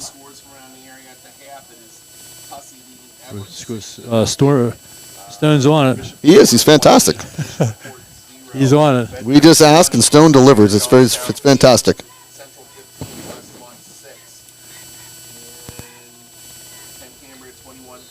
All right, so here we go. A 3rd down and 22 upcoming. Ball at the Chestnut Ridge 21-yard line. 1:15 remaining here before halftime. Richland up 14-7, and Richland will get the ball as we start the 3rd quarter. So back in the pistol formation goes Wysong. Wysong going to pitch it out to Presnell. Presnell shakes one tackle, not able to shake the other one as he is brought down and hit hard, almost on a shoulder tackle there by number 88. I believe that's Dugan Chase. I believe somebody called a timeout, which I have to think is Richland. Yeah, so Dugan Chase puts the shoulder into Nick Presnell and puts him down after he avoided initial contact. So we'll see what kind of punt they put away here, Fred. And nobody's punted yet, have they? No, Richland's done a good job getting pressure on the punters all year long. Couple blocks. Oh, here we go, Freddie. Homer Center, 12-9 over Purchase Line. Well, that's a big rivalry. Midway through the second quarter. The Purchase Line, Red Dragons. In the Homer Center, Wildcat. Of course, everybody knows they're the Wildcats, but I'll bet Red Dragons, that's a little known fact. I've been thinking about this catering service. And Beauty One was in my neighborhood today. Oh, cool. No, they were. They did a good job as always, but there was no food catered. So PJ, next time Beauty One comes out to Fred's house, he wants a sandwich delivered as well. Yeah, we usually don't start serving that spring. Great group of sponsors. I'm glad we have them all on board, and they do a great job, every one of them. All right, so it looks like Wysong is the punter. So, again, this is something you have to watch out. Anytime your quarterback is the punter, you got to watch out. 4th down and 20. High snap, punter's away. It's a good punt, Fred. Nice and high. High punt. And Bill Richland player back, and it's going to take a good Chestnut Ridge bounce over the 35-yard line, to about the 35-yard line. So Richland will take over 1st and 10 from their own 35-yard line. They have 55 seconds remaining until halftime and lead here 14-7. And Richland is finding success tonight Fred is through the air. And last week it was on the ground. So yeah, I'm saying they're a tough team to predict. They're a tough team to defend. But the same with Chestnut Ridge. Chestnut Ridge has actually done a really nice job through the air as well. And I pick up some big plays. Their touchdown was on a middle screen. But Presnell also running very, very hard tonight, having a nice game for Chestnut Ridge. We have a bunch formation to the right for Richland of receivers. It could be a little pitch back to Ryan McGowan. Ryan McGowan will step out of bounds as he's across the 40-yard line. So about a little trickery there. Yeah, they'll take it to about the 41-yard line of Richland here. So going to bring up second down. Still have 49 seconds remaining before halftime. Lots of time for the Richland. 49 seconds can be an eternity when you're playing these guys. Yep, second down and 4. Off the 6-yard hookup. Or little pitch, I should say. McCracken is your running back. 3 wide receivers to the right. And Penna going to roll out to his right. Penna looking down the field. Penna going to throw it. Has a man on the sideline. Will go out of bounds. Good smart play by Richland as they got a first down over the 45-yard line. That was Austin Yarnick, I believe, on the catch. Not a bad idea to try to get some of your other receivers involved in the game at this point. So ball at the 46-yard line now of Richland's. 41 seconds still remaining before halftime. Yarnick, McGowan, and Box are your wide receivers to the left. I think there's no wide receivers out to the right. And McCracken is your backer. Penna going to roll out. Penna, a little screen play. Has McCracken. McCracken steps over the 45, over the 50, and goes out of bounds. So nice pickup again on first down, Fred, as they cross midfield. Smart play going out of bounds as well. Yep, stop the clock. They still have 30 seconds remaining before halftime. Richland does get the ball after the half. Plenty of time. And I'm serious, plenty of time. 30 seconds is an eternity. So second down. They haven't given us the yardage, how many yards they need. Maybe about 4 yards again before they can get a first down. They haven't been real quick stopping the clock correctly either. Okay, that's what the holdup is here. I was wondering what they were looking at, PJ. Thank you. Every second is valuable. Yeah, I think they're still looking at. They're going to put 34 seconds on the clock now. So 4 seconds added to the clock. It wasn't the first time we got beat on this by one time. All right, second down upcoming for Richland. They are at the, trying to see where the ball is spotted here, about the 48-yard line of Chestnut Ridge. They have it wrong on the scoreboard. All right, McCracken takes the handoff. McCracken goes out to the right side. McCracken will step out of bounds. Picks up some good yards for a first down. So ball right around the, let's see where they spot this, Fred, right around the 40-yard line or so, maybe the 42 of Chestnut Ridge. And they still have 29 seconds and 2 timeouts remaining.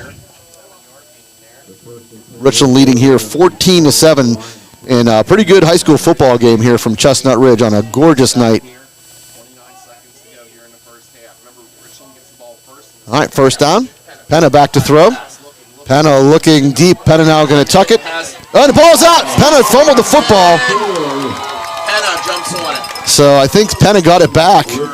But Penna kept his eyes down the field. Then he decided to run and lost the handle on his. Chestnut Ridge grabbed the arm, and Richland will call a timeout. So good job by Sam Penna to jump back on the football.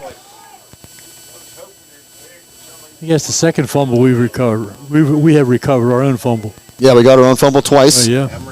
Chestnut Ridge lost theirs on a 4th and 1 that was deep into Richland territory. And then Richland able to turn that into a touchdown, which is why our score is 14-7 as we stand right now.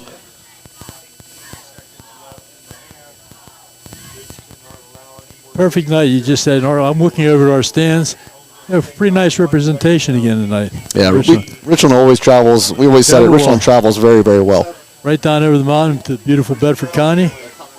This is Bedford County. Yes, it is. I think it's Bedford County, yeah. It is. Always warmer over here, too. Not tonight, Fred. Believe it or not, I've been watching the weather.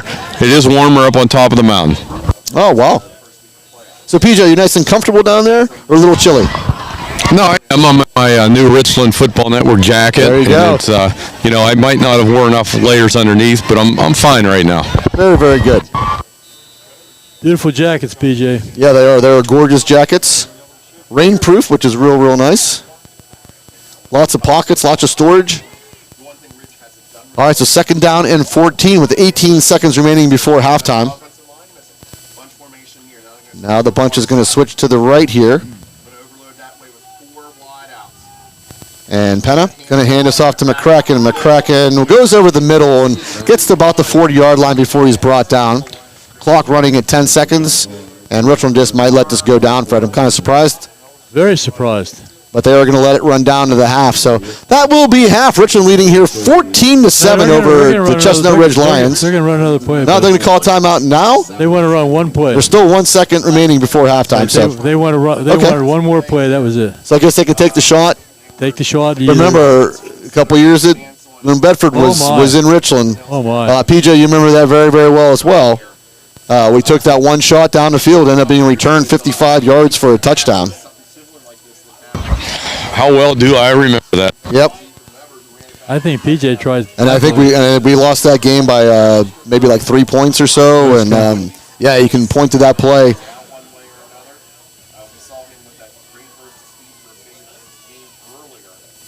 It's amazing how over the years, Coach Bailey he's always been a good coach, knows the game of football as well as anybody else, but mature as a coach. He's like anybody. Sometimes your heart gets and you want to go for it, but he's playing some smart, coaching some smart football, and not letting it take advantage of him. Yep.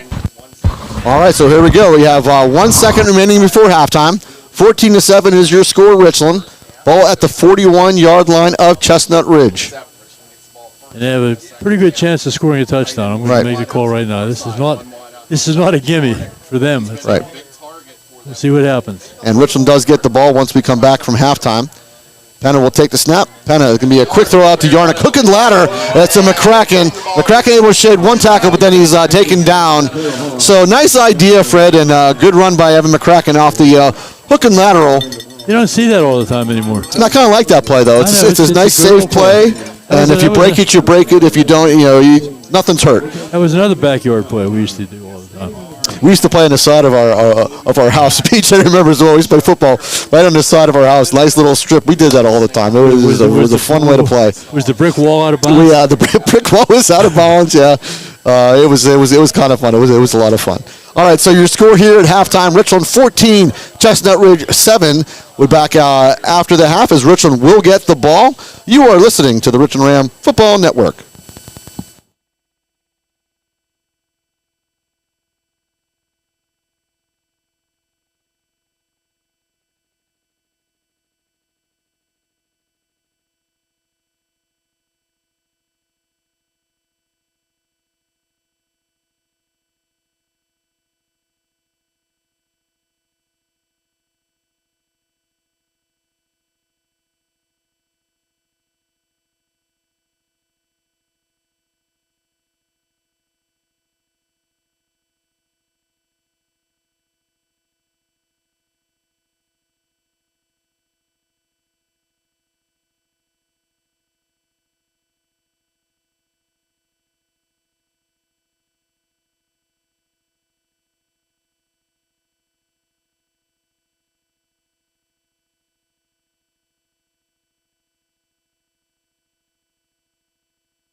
All right, let's put our things on. So whenever you're ready to start, Stone, we're good to go.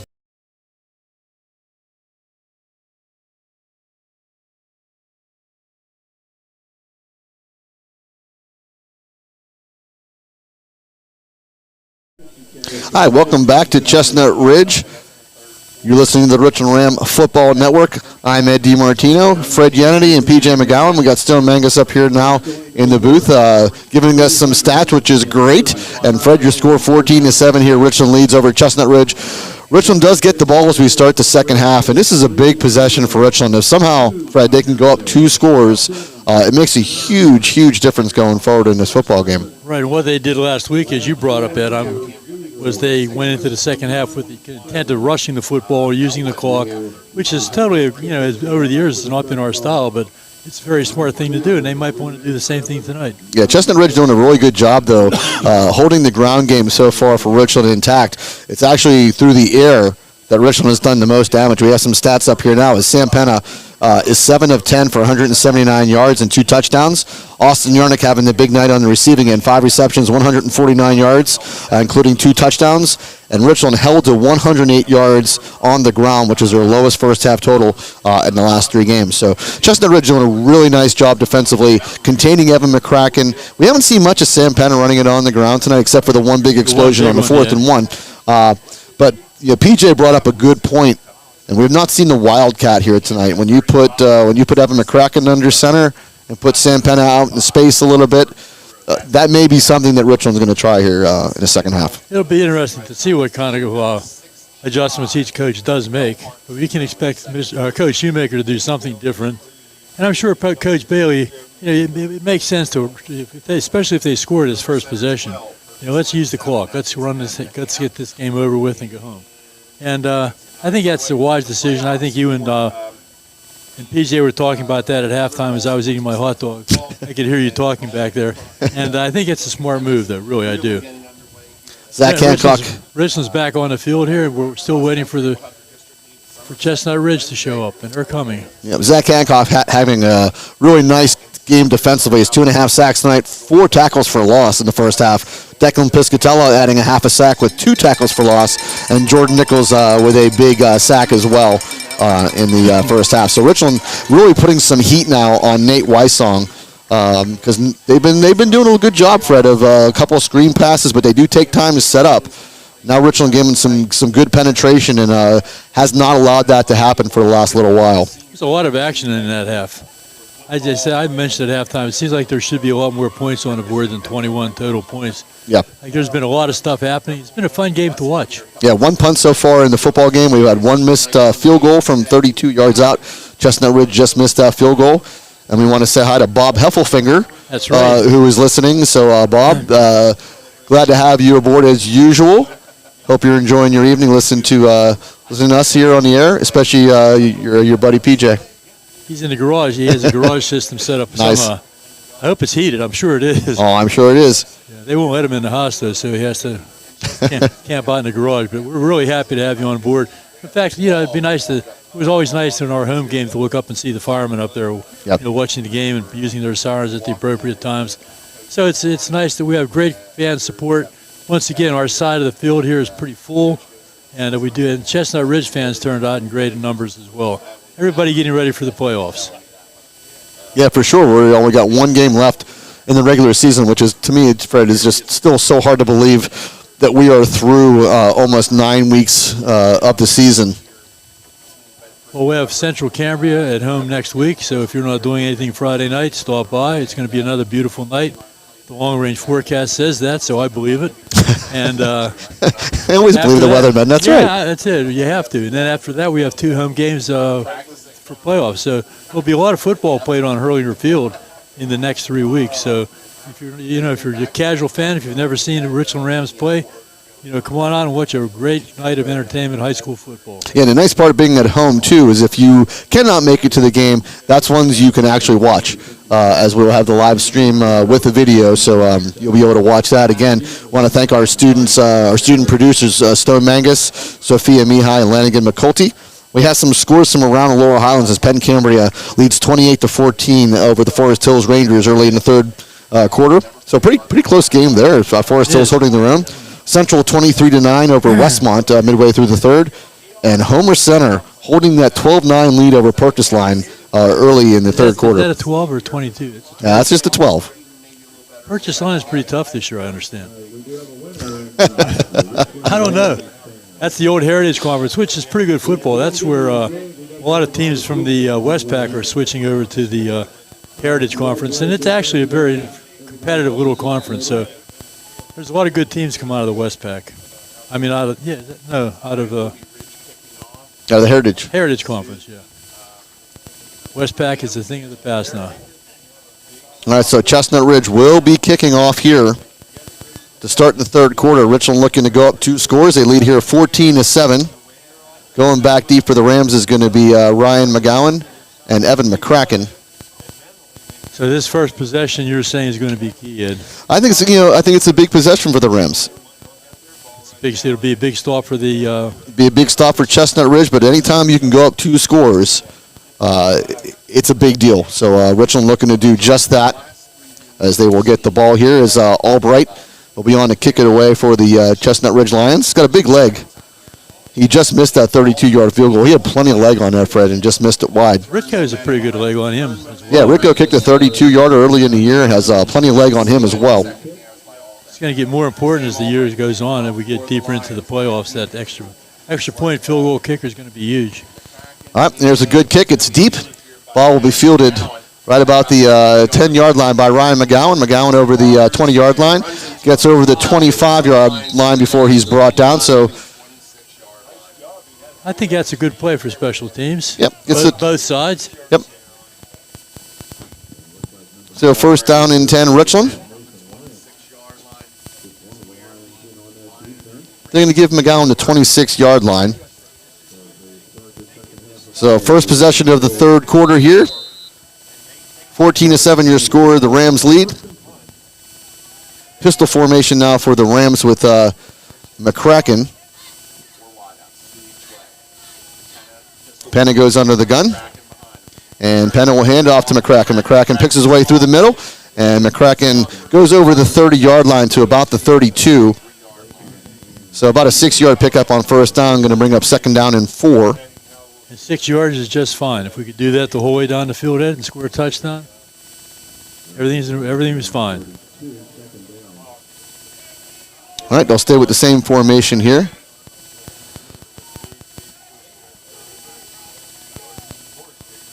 Penna hands off to McCracken. McCracken goes over the middle again. McCracken over the 40-yard line. First down, Richland. So all of a sudden, McCracken finds some running room here, Fred. They tried that earlier in the first half. McCracken going up the middle, and Chestnut Ridge was holding stout. So far, first 2 plays, McCracken has over 10 yards on 2 carries. And as long as they continue to gain 5-6 yards a carry, they're not going to stop. They're not going to switch up the offenses. First down and 10. Same formation. Penna hands off to McCracken. McCracken goes up the middle again. McCracken picks up some yards over the 45-yard line. I think somebody issued us a challenge.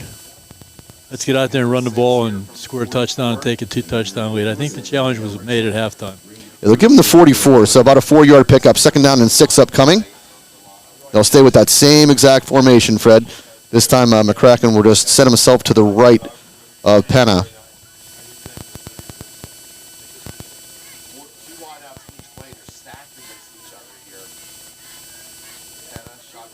And Penna back to throw. Penna rolled out and has to roll out to his left. Penna looking down the field. Penna just going to goes out of bounds at the 45. Not a first down. No, it's going to get third down and about 5 upcoming. Maybe 4. See where they spot this, Fred.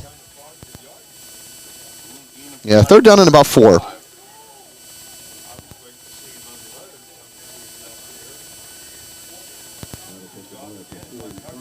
So ball at the, looks about the 46-yard line of Richland. They try to run the freeze play there. Chestnut Ridge held firm again. So it's about the 3rd time so far. And Chestnut Ridge has done a nice job. Has not gone offside. Penna hands off to McCracken. McCracken goes over the middle. McCracken has room, and McCracken has a first down and more as he gets to the 45-yard line, 45-yard line of Chestnut Ridge. It almost looked like he was stopped at one point. It looks like somebody's done. We have an injured. That is Nick Presnell, who's they can ill afford to lose. Presnell down on a knee. He is not a happy young man. He's coming off the field with his own power. Jogging off the field. He might be mad that he just has to sit out a play. But it looks okay. Looks no worse for the wear. All right, so first down in Richland. Ball just shy of the 40-yard line.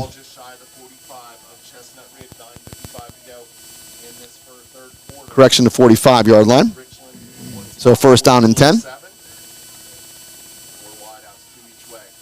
McCracken. As Penna, sorry, throws out to the right side, has a man, as Austin Yornick again. Austin Yornick down the sideline. Austin Yornick is going to go in for another Richland touchdown. So Austin Yornick off the little pass to the right side. Fred had nothing but green grass along the sideline. PJ, there was no coverage there by Chestnut Ridge whatsoever. Well, it was close to being sort of like a pick, but it wasn't. But it shifted him out. It sucked those guys inside. When he got the ball, I'm going to tell you, he's got deeper speed than I thought he had, too. He just pulled away and pulled away. I was going to bring that up, PJ. It seems like he's getting faster as each week comes and goes. Either that or you're afraid. So 46 yards from Penna to Yarnick. And a fake extra point as Penna now is going to get some heat. Penna will just throw this up in the air and be knocked away. So a faked, not really sure why we ran that play, but it was sort of a fake. And Chestnut Ridge held true, put a lot of pressure on Penna. Penna had to get rid of it. So Richland not doing a good job this year so far on 2-point conversions. That one falls short. But Richland does go up 2 scores here now. 20-7 over Chestnut Ridge with 9:34. Not sure why we ran that play. Try not to double ever question, I guess, Coach Bailey, but I'm going to tell you, being that I believe it was also a design play, Noah Ritko came in a little too quick, I think, on the stutter step and threw Sam off. But whenever he made that rollout, he had guys on him, and he didn't roll out deep enough. He was too closer to the line of scrimmage because McGowan and I believe it was Yarnick also were wide open in the end zone by that point.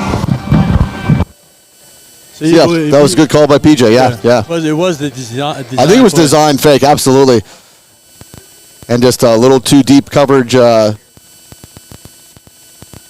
Sam Penna unable to unload the ball. Just had heavy pressure on him. Didn't have enough room. This goes back to last week too with Penn Cambry, taking that penalty and giving Harold more room to work with. Yeah. When you're in a short field like that, you got to react fast because the next thing you know, everybody knows it's a pass play. Your backers are going to be coming. They're going to be trying to squeeze the quarterback, putting pressure on them, and your ends they got 10 yards to work with. Your receivers. Yeah, that's a good point, PJ. All right, 6 plays, 75 yards in 2 minutes and 18 seconds. Austin Yarnick, 6 receptions, 195 yards, and 3 touchdowns. He's having a heck of a night. And Ritko on to kick it away again. A low kick and a good job again by Chase Wysong. So I think Richland doing what they want to do on the kickoffs now. Just pick that spot. No return. Right. Chase Wysong is doing a nice job. He's just catching it now. He dropped the first one, but able to jump back on it. And since then has just scooped it up, made sure he's down on it, and. If you remember the first kickoff, they kicked it deep and he almost broke it. Almost broke it, yep. So they said, the heck with that. We're not going to do that anymore. All right, so Chestnut Ridge will take over from their own 31-yard line. They trail here now 20-7 with 9:34 remaining in the third quarter. Wysong back into the gun. Wysong. And there's the pitch play to Presnell. And Presnell again has some room, and he turns the corner. Presnell over the 50-yard line, makes a move, brought down at the 40-yard line in Richland territory. So Richland unable to adjust again. That's the same play that was run the entire first half. Just that little pitch play to Presnell, and nobody covering Nick Presnell, which I don't understand. Once he breaks that corner, he's gone. I mean, he picks up some big yard. He's a nice running back. He's not overly quick, but he's quick, and he sets up. He's powerful, too, yeah. So over the 40-yard line, ball is brought to about the 38-yard line. First down and 10, Chestnut Ridge and Richland territory. So a big play on first down. They'll stick with their same pistol formation here. Wysong will keep it himself this time. Wysong over the 45-yard, over the 35-yard line. Gets to about the 31. That's the play we talked about so much last weekend, even in the first half, where you fake it to the fullback, pull it out, keep it yourself, the quarterback. So you got to defend both guys. He'll give it to the fullback if it's there, but if it's not there, he'll pull it out. Richland needs to find that good penetration they had going on in the second quarter. So far, Chestnut Ridge on the move. This drive started at their own 30-yard line. They were already at the 32-yard line of Richland in just 3 plays. Second down and about 4. Wysong. Presnell goes down at about the 30-yard line, short of the first down. Close, though. Yep, it'll bring up third down and about 2, Fred.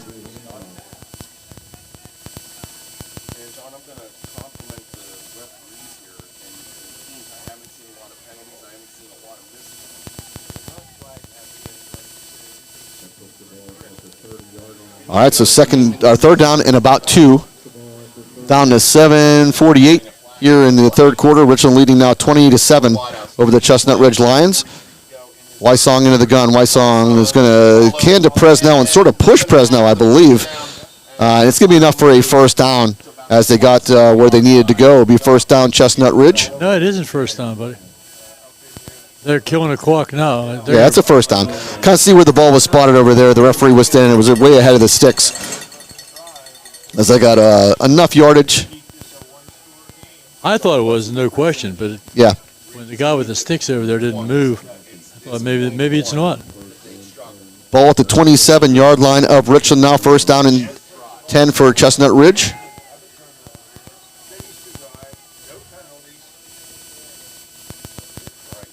Back in the pistol formation go the Lions. Fake handoff. Wysong over the middle and was looking for Albright, and the ball was just thrown out just out of his hands. Albright was open, Fred, and just the ball just a little too far out to the right side, to the left side, and Albright unable to pick it up. So incomplete pass. Second down and 10. Yeah, Albright found that dead spot where there was nobody, just set up shop, and it was a nice design play, good pass. Second down though. Yeah, just a little too wide for Albright. Second down and 10. Pistol formation once again. And handoff to Presnell. Presnell finds a little crease over left tackle, and Presnell comes close to another first down. Looks like he's got it. That man that goes in motion turns upfield at the last second and blocks. He becomes a lead blocker. So that's where he got his opening, when the man in motion turned upfield, block kicked out the end, and made a nice hole for Presnell. Official timeout here, I think, for a measurement. So Richland leading 20-7 here with 6:53 remaining in the third quarter. Richland tried for the fake two-point conversion and it failed. So had some people scratching their heads. But yeah, Rico has only missed 1 extra point all season long, and they elected to go for the 2-point conversion on the fake. Still a 2-point or 2-score ball game, but special teams always become a huge part of these games. Fred, good high school football games sometimes comes down to that special teams play. Yeah, we're pretty lucky. We get to see week in and week out some of the best teams in the state. Yeah. And right in our own area. We sometimes take it for granted, but we have pretty good football around here. All right, third down and very short here for Chestnut Ridge. Albright will go in motion, and it'll just be just straight ahead. Goes Wysong for a first down. Just leaned into the line there, Fred, to pick up first down.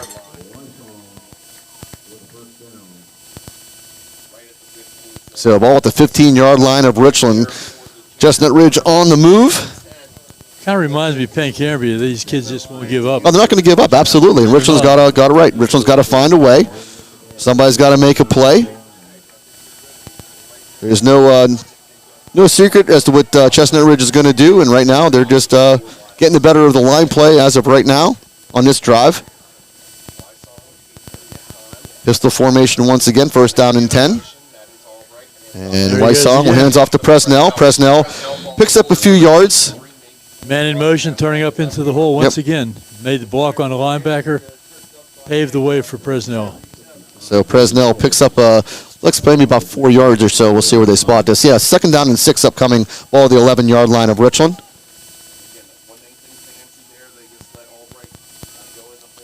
Penn Cambry up 42-21 now over Forest Hills late in the 3rd quarter. 2nd down and 6. Go the Lions. And Presnell this time goes nowhere as he's brought down immediately. Zach Hancock.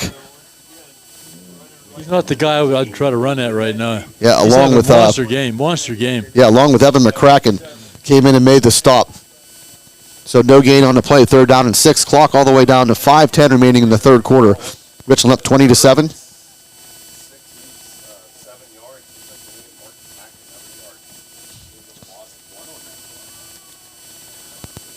All right, big 3rd down and 6 upcoming for Chestnut Ridge. Pistol formation once again for Chestnut Ridge. And they'll fake the handoff to Emmer coming around, and Wysong brought down for another sack. That is Zach Hancock once again. Wow. Who brings down Wysong. They fake that little jet sweep to Emmer going across the formation. And Zach Hancock just grabbed Wysong and threw him down. Similar design play. It looked like they wanted to pass the ball, though, but it looked like a running play all the way. But Hancock certainly sniffed it out. He's had a big night. Is that his 4th sack tonight? That is his 3rd and a half. 3.5.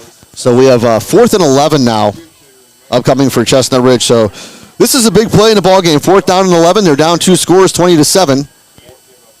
Stay in the pistol formation. Wysong back to throw. Wysong rolling out to his right. Wysong looking down the field, throws. Good coverage out there by Richland, knocked away by Sam Penna. So ball will fall incomplete. Richland will take over on downs. Huge stop by the Richland Rams.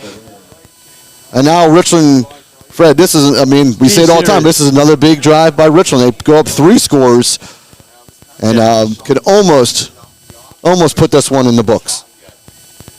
It's going to be big. We'll see how they do it. If they try to do it in one play, if they try to grind it down the field. I like to see them sort of just grind it down the field. Exactly. All right, clock down to 3:55 remaining here in the 3rd quarter. Richland up 20-7. Take over 1st and 10 from their own 16 after the nice pass breakup by Sam Penna. The same formation they've had the whole half. Fake to McCracken, throw out to the right side. I think that's Yarnick again, and Yarnick! Oh, unfortunately for a shoestring tackle, Austin Yarnick may have been gone again. So a nice tackle made out there in open space right along the right sideline. How do they do that? That was Albright, number 11, major shoestring tackle. What a great pass. That pass looks easy. It's a long pass. Yeah. It's the whole way across the field. PJ, somebody's making some really nice blocks out there on that right side to open up that much green space along the sideline.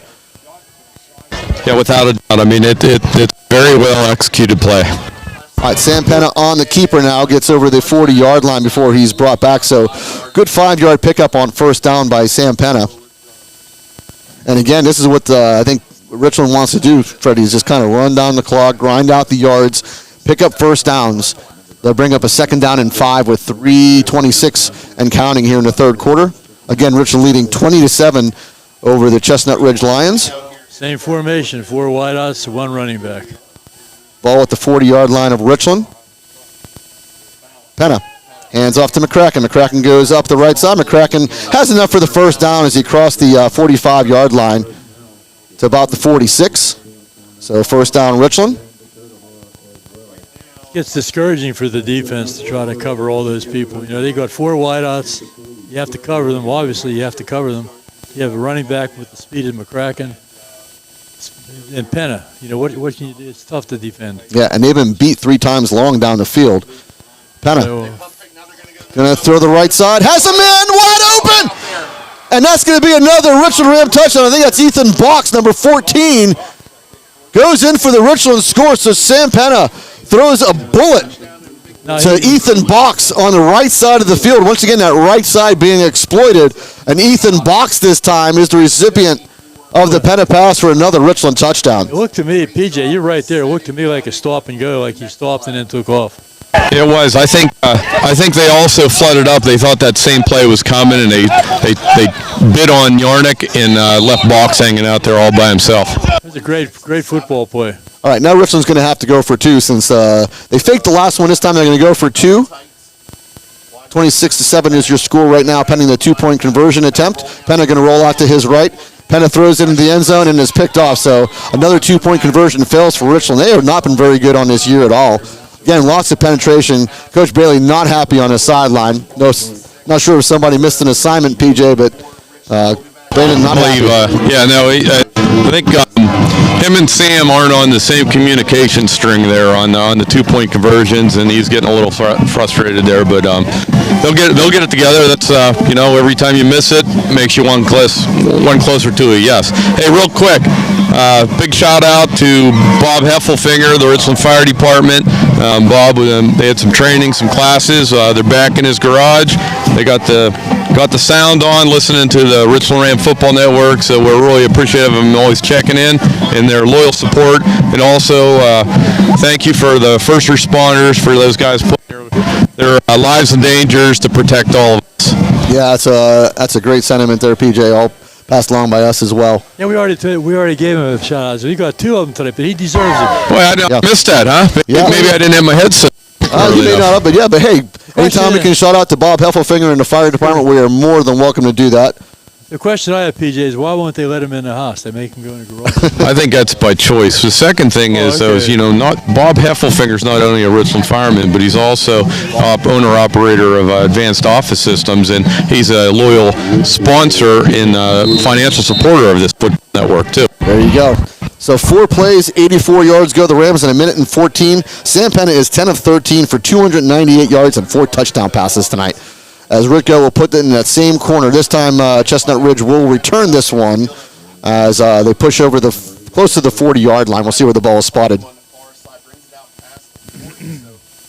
So good field position by Chestnut Ridge. Ritko just trying to find that nice little corner.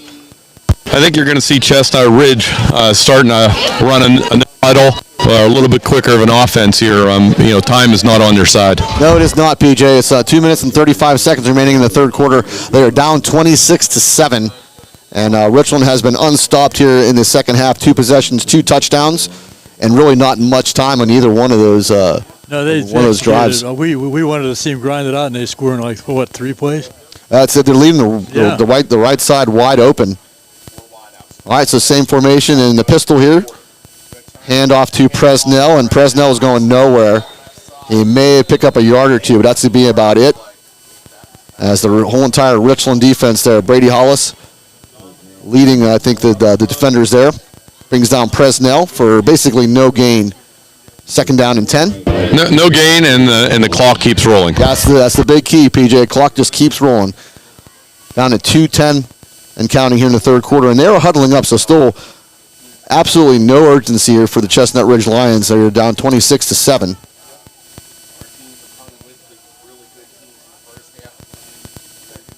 In motion goes Albright. Wysong back to throw, getting heavy pressure by Nichols, and a pass out to Presnell. Nice open field tackle made by Evan McCracken. Will hold that gain to as over just the 40-yard line to about the 41. So they're going to bring up third down and long. A lot of pressure on him. Good job by Evan McCracken, though, on that little play. Able to bring down Presnell. Went right down for the legs and took him out. So after the 4-yard gain, third down and 6. Jordan Nichols was putting some heat on Wysong.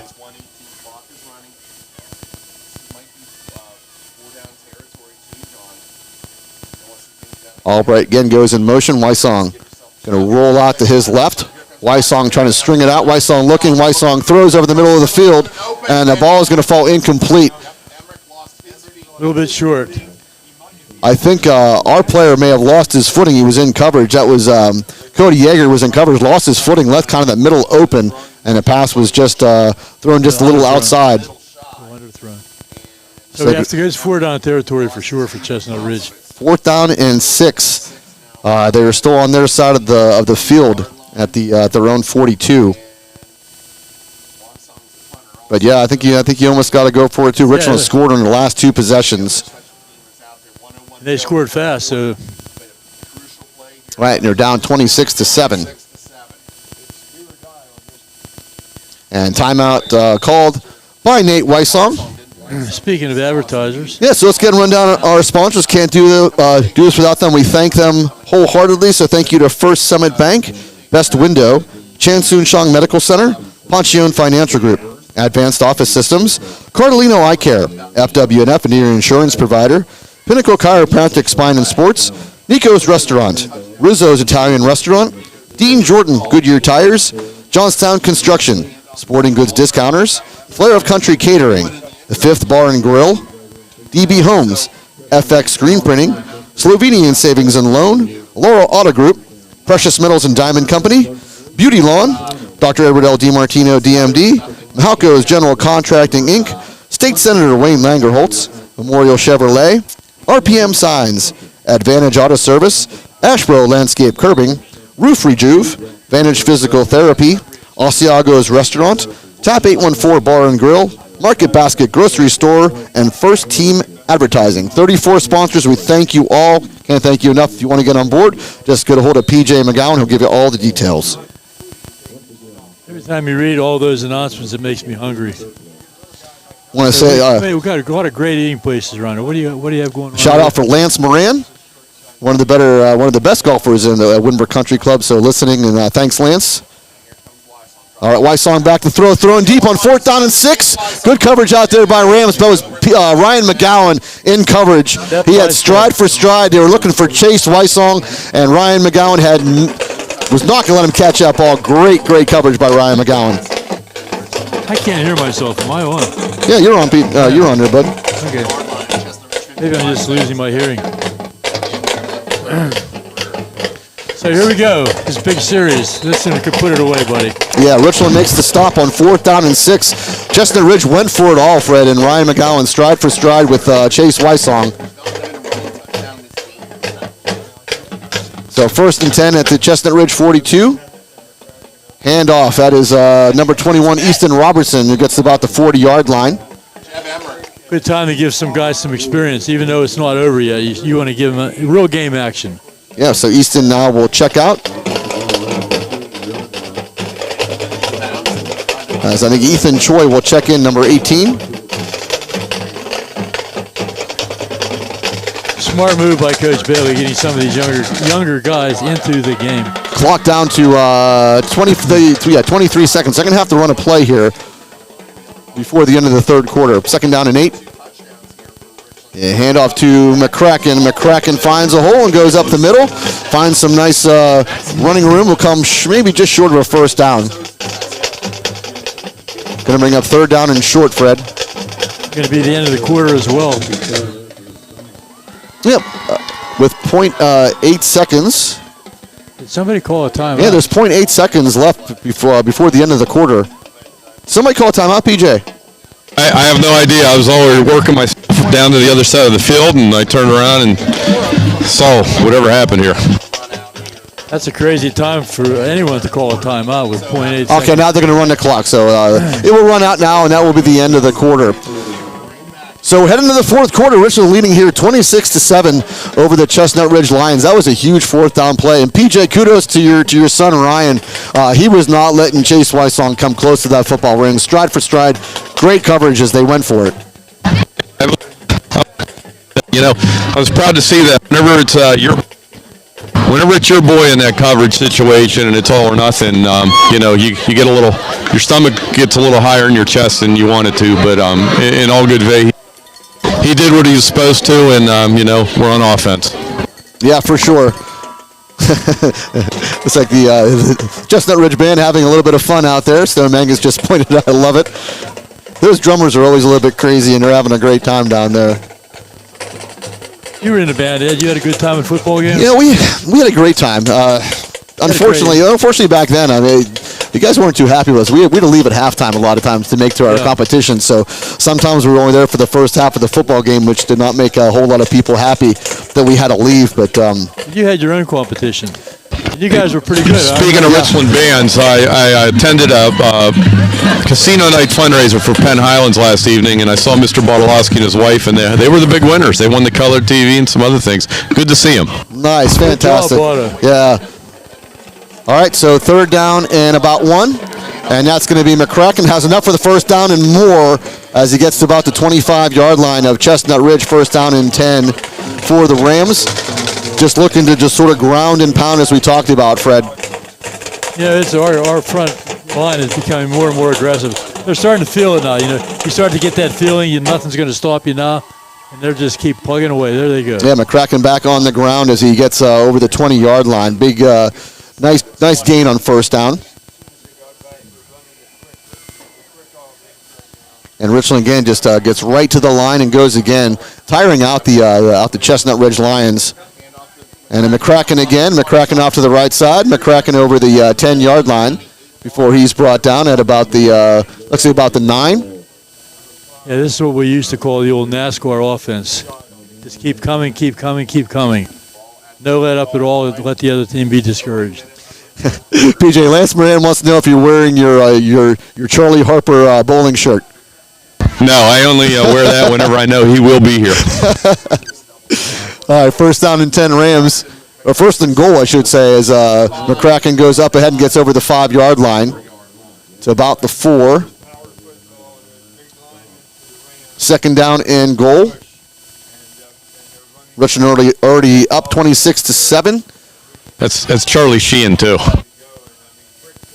Yeah, for those of you who do not watch 2.5 Men, it's Charlie Harper or Charlie Sheen. Evan McCracken up the middle. McCracken looking for the end zone, and he has it. Evan McCracken in from 4 yards out. It is a Richland Ram touchdown. So Richland now just piling on. You can pretty much put this one in the books. You hate to say that this early in the game, but it's true. At this point of the game, Fred, with 10:32 still remaining in the fourth quarter, Richland now up 32-7.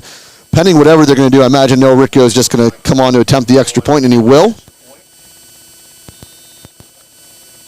He still only missed one all year. He missed his very first one of the year and has been perfect since, including a 32-yard field goal.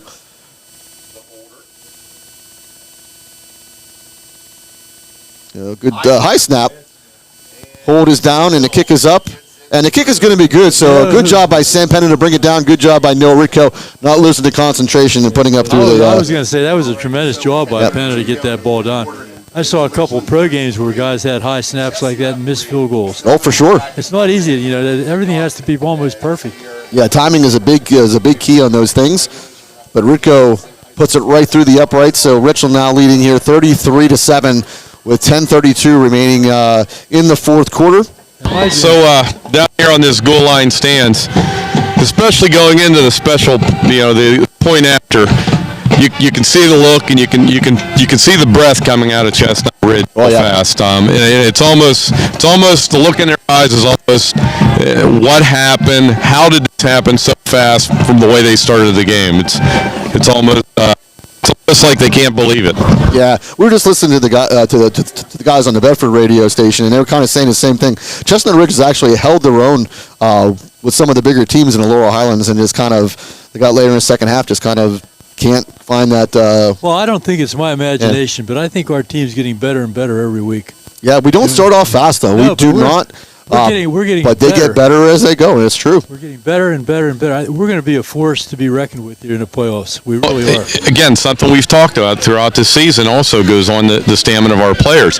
That's all on the coaching of having the young guys come and rotating in and off the field. We're fresh still. I mean, look at Zach Hancock's a monster game, and he seems like he's even stronger right now. Absolutely. Motor just keeps running. So a 7-play, 42-yard drive in 6 minutes and 35 seconds for the Rams. A nice little pooch kick again by Ritko.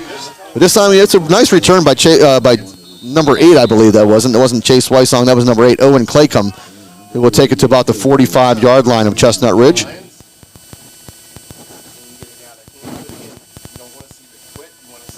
See what we do on defense. We have the regulars in there. I'm sure we do. I'm sure they're going to keep the regulars in. Yeah. One game left in the regular season, Fred. Central Cambria next week at home. And then Richland will start another playoff run. Hopefully, we'll end up in a 5th straight District 6 title. You have to keep your foot on the gas in these games whenever you're ranked in the state too, because we need that position after we make it through District 6. Yeah, that's an excellent point, PJ. All right, Presnell takes it up the middle. We'll pick up a couple of yards. So about the 46-yard line. We are ranked 47. We are ranked number 1 in District 6 AA, so we will have 2 games at home. And we can make the final at Mansion Park. Well, you're ranked number 1 in the state also. Depending on what survey you look at. There's so many surveys out there now, it's crazy. Second down and 8, Chestnut Ridge at their own 47-yard line. Wysong back to throw. Wysong has to roll out to his left, getting Henry pressure again. And he's going to throw the ball, and he has a man as Wysong was drilled. Now there's a penalty at the end of the play. That's going to negate that gain.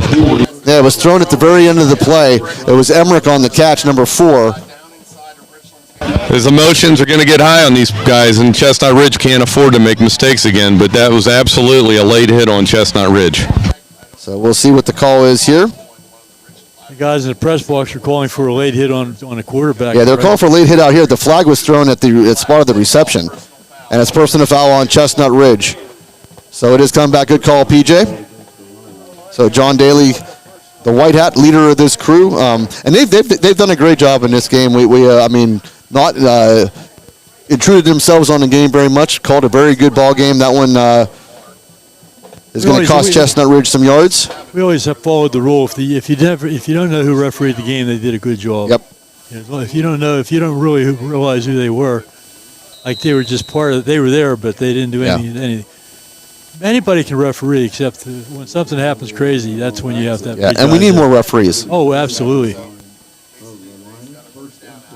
All right, so first down and 10 basically from the original spot after the 15-yard penalty. Wysong fakes the throw. As Nichols was coming and fell down, and Wysong going to throw it long. Had a man wide open out there. That was number 5, I think, Dalton Lemon. So ball will fall incomplete, bring up second down and 10. Down to 9:24 in the ball game. Richland leading here 33-7 over the Chestnut Ridge Lions. It was 14-7 at halftime, and Richland poured it on here in the second half. Second half team. And they've done it through the air a lot tonight. Only one rushing touchdown. Evan McCracken, a 4-yard plunge. Everything else through the air. Albright goes in motion. Wysong back to throw. No, he's going to do the Statue of Liberty play again. And Presnell finds some empty space. Presnell over the 30-yard line into Richland territory. So that's the second time they're in a Statue of Liberty play, Fred. And they got me. Big yards, yeah. They certainly fooled me. I didn't know who had the ball. That's a nice little play. I didn't see it. What happened? They did it again. It was the Statue of Liberty play. I thought he threw a pass. No, he faked the throw and just held the ball right to his back, and Presnell took it off his hands and had lots of room to run. That's fun football. Yeah, so he takes the ball to the 26-yard line of Richland. Clock running at 8:55 and counting in the fourth quarter. Richland leading here 33-7. Wysong back into the gun. And Wysong puts it in the gut of Presnell. Presnell goes out the middle, brought back by Declan Piscatella along with Evan McCracken. Wow, what a blocking downfield going on. Hard running again by Presnell. As he gets over the 25-yard line to the 24. I'm not sure who they end up with at the end of the season, but they'll be in the District 5 playoffs for sure. Yeah, this is a good football team. Yep, football team Chestnut Ridge has. Second down and 8. Clock down to 8:05 and counting here in the fourth quarter. Same pistol formation they've used all game. Wysong fakes the handoff to Presnell. And tried to reverse early, but Emmerich was coming from behind, and Emmerich is going to lose yards. Very discouraging. So, I was talking to John Daly before the game, and they do have District 5 and districts, and he believes the way the whole setup shakes out right now, it could be Bedford playing Berlin. If he said that right, maybe. Yeah. And then I believe Chestnut Ridge might get Westinghouse because 5 and 8 do play together. So there you go. That'd be a challenge. All right. 3rd and 13 upcoming for Chestnut Ridge. They're backed up to the Richland 29-yard line. Wysong back to throw. And he throws out to his left side. Has a man, that's Emmerich. Emmerich gets inside of the 5-yard line. So good pass by Wysong. Emmerich gets down to the 5-yard line. First and goal for Chestnut Ridge. They're not going to go away, Ed. No. Jordan Nichols was getting some nice pressure in on Wysong, but couldn't get there. And he's coming off the field holding his shoulder a little bit. Hope he's okay. On that one sack he had early in the year, he tweaked himself. They got him tipped up, and I don't think he's feeling 100%, but he's obviously good enough to play. You're not going to keep him out of the game. If there's any way to get in the game, he'll be there. All right, first down and goal from the 5-yard line, or the Chestnut Ridge line. 7:09 remaining here in the third quarter, but they trail 33-7. Emmerich Albright will go in motion. This is Presnell who dives up the middle, and Presnell has a touchdown. So Chestnut Ridge goes into the end zone on a 5-yard run from Nick Presnell. And the Chestnut Ridge fans respond. What are they throwing up in the air down there, Ed? It's some sort of white mysterious powder, which kind of scares me. Wouldn't that scare you, Stone? You see some white strange powder? If it was bad, there'd be kids dropping it. I never saw that before. Well, they say if you get an envelope in your mail, it has a white funny, you don't touch it. Stone says he thinks it was a fire, but it's definitely not a fire. It's coming from the students down here. All right, so extra point is up for Chestnut Ridge, and it is good. So 33-14 now is your score with 7:04 remaining in the fourth quarter. Good drive by Chestnut Ridge. Onside kick, maybe. I wouldn't see why not, Fred. I mean, you got a long way to go. You're still down 3 scores. That'd be a tremendous comeback. Time is not on their side, though. And you'd have to get 3 of them in a row. Highly unlikely. I don't know what the odds are on that, but they're probably not very good.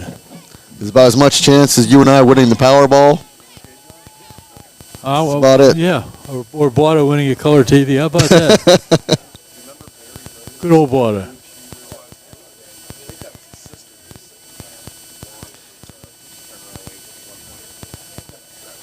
All right, so Chestnut Ridge answers here. Goes on the board, but it's 33-14 and not a whole lot of time left. 7:04 remaining. Expecting an onside kick here by Chestnut Ridge.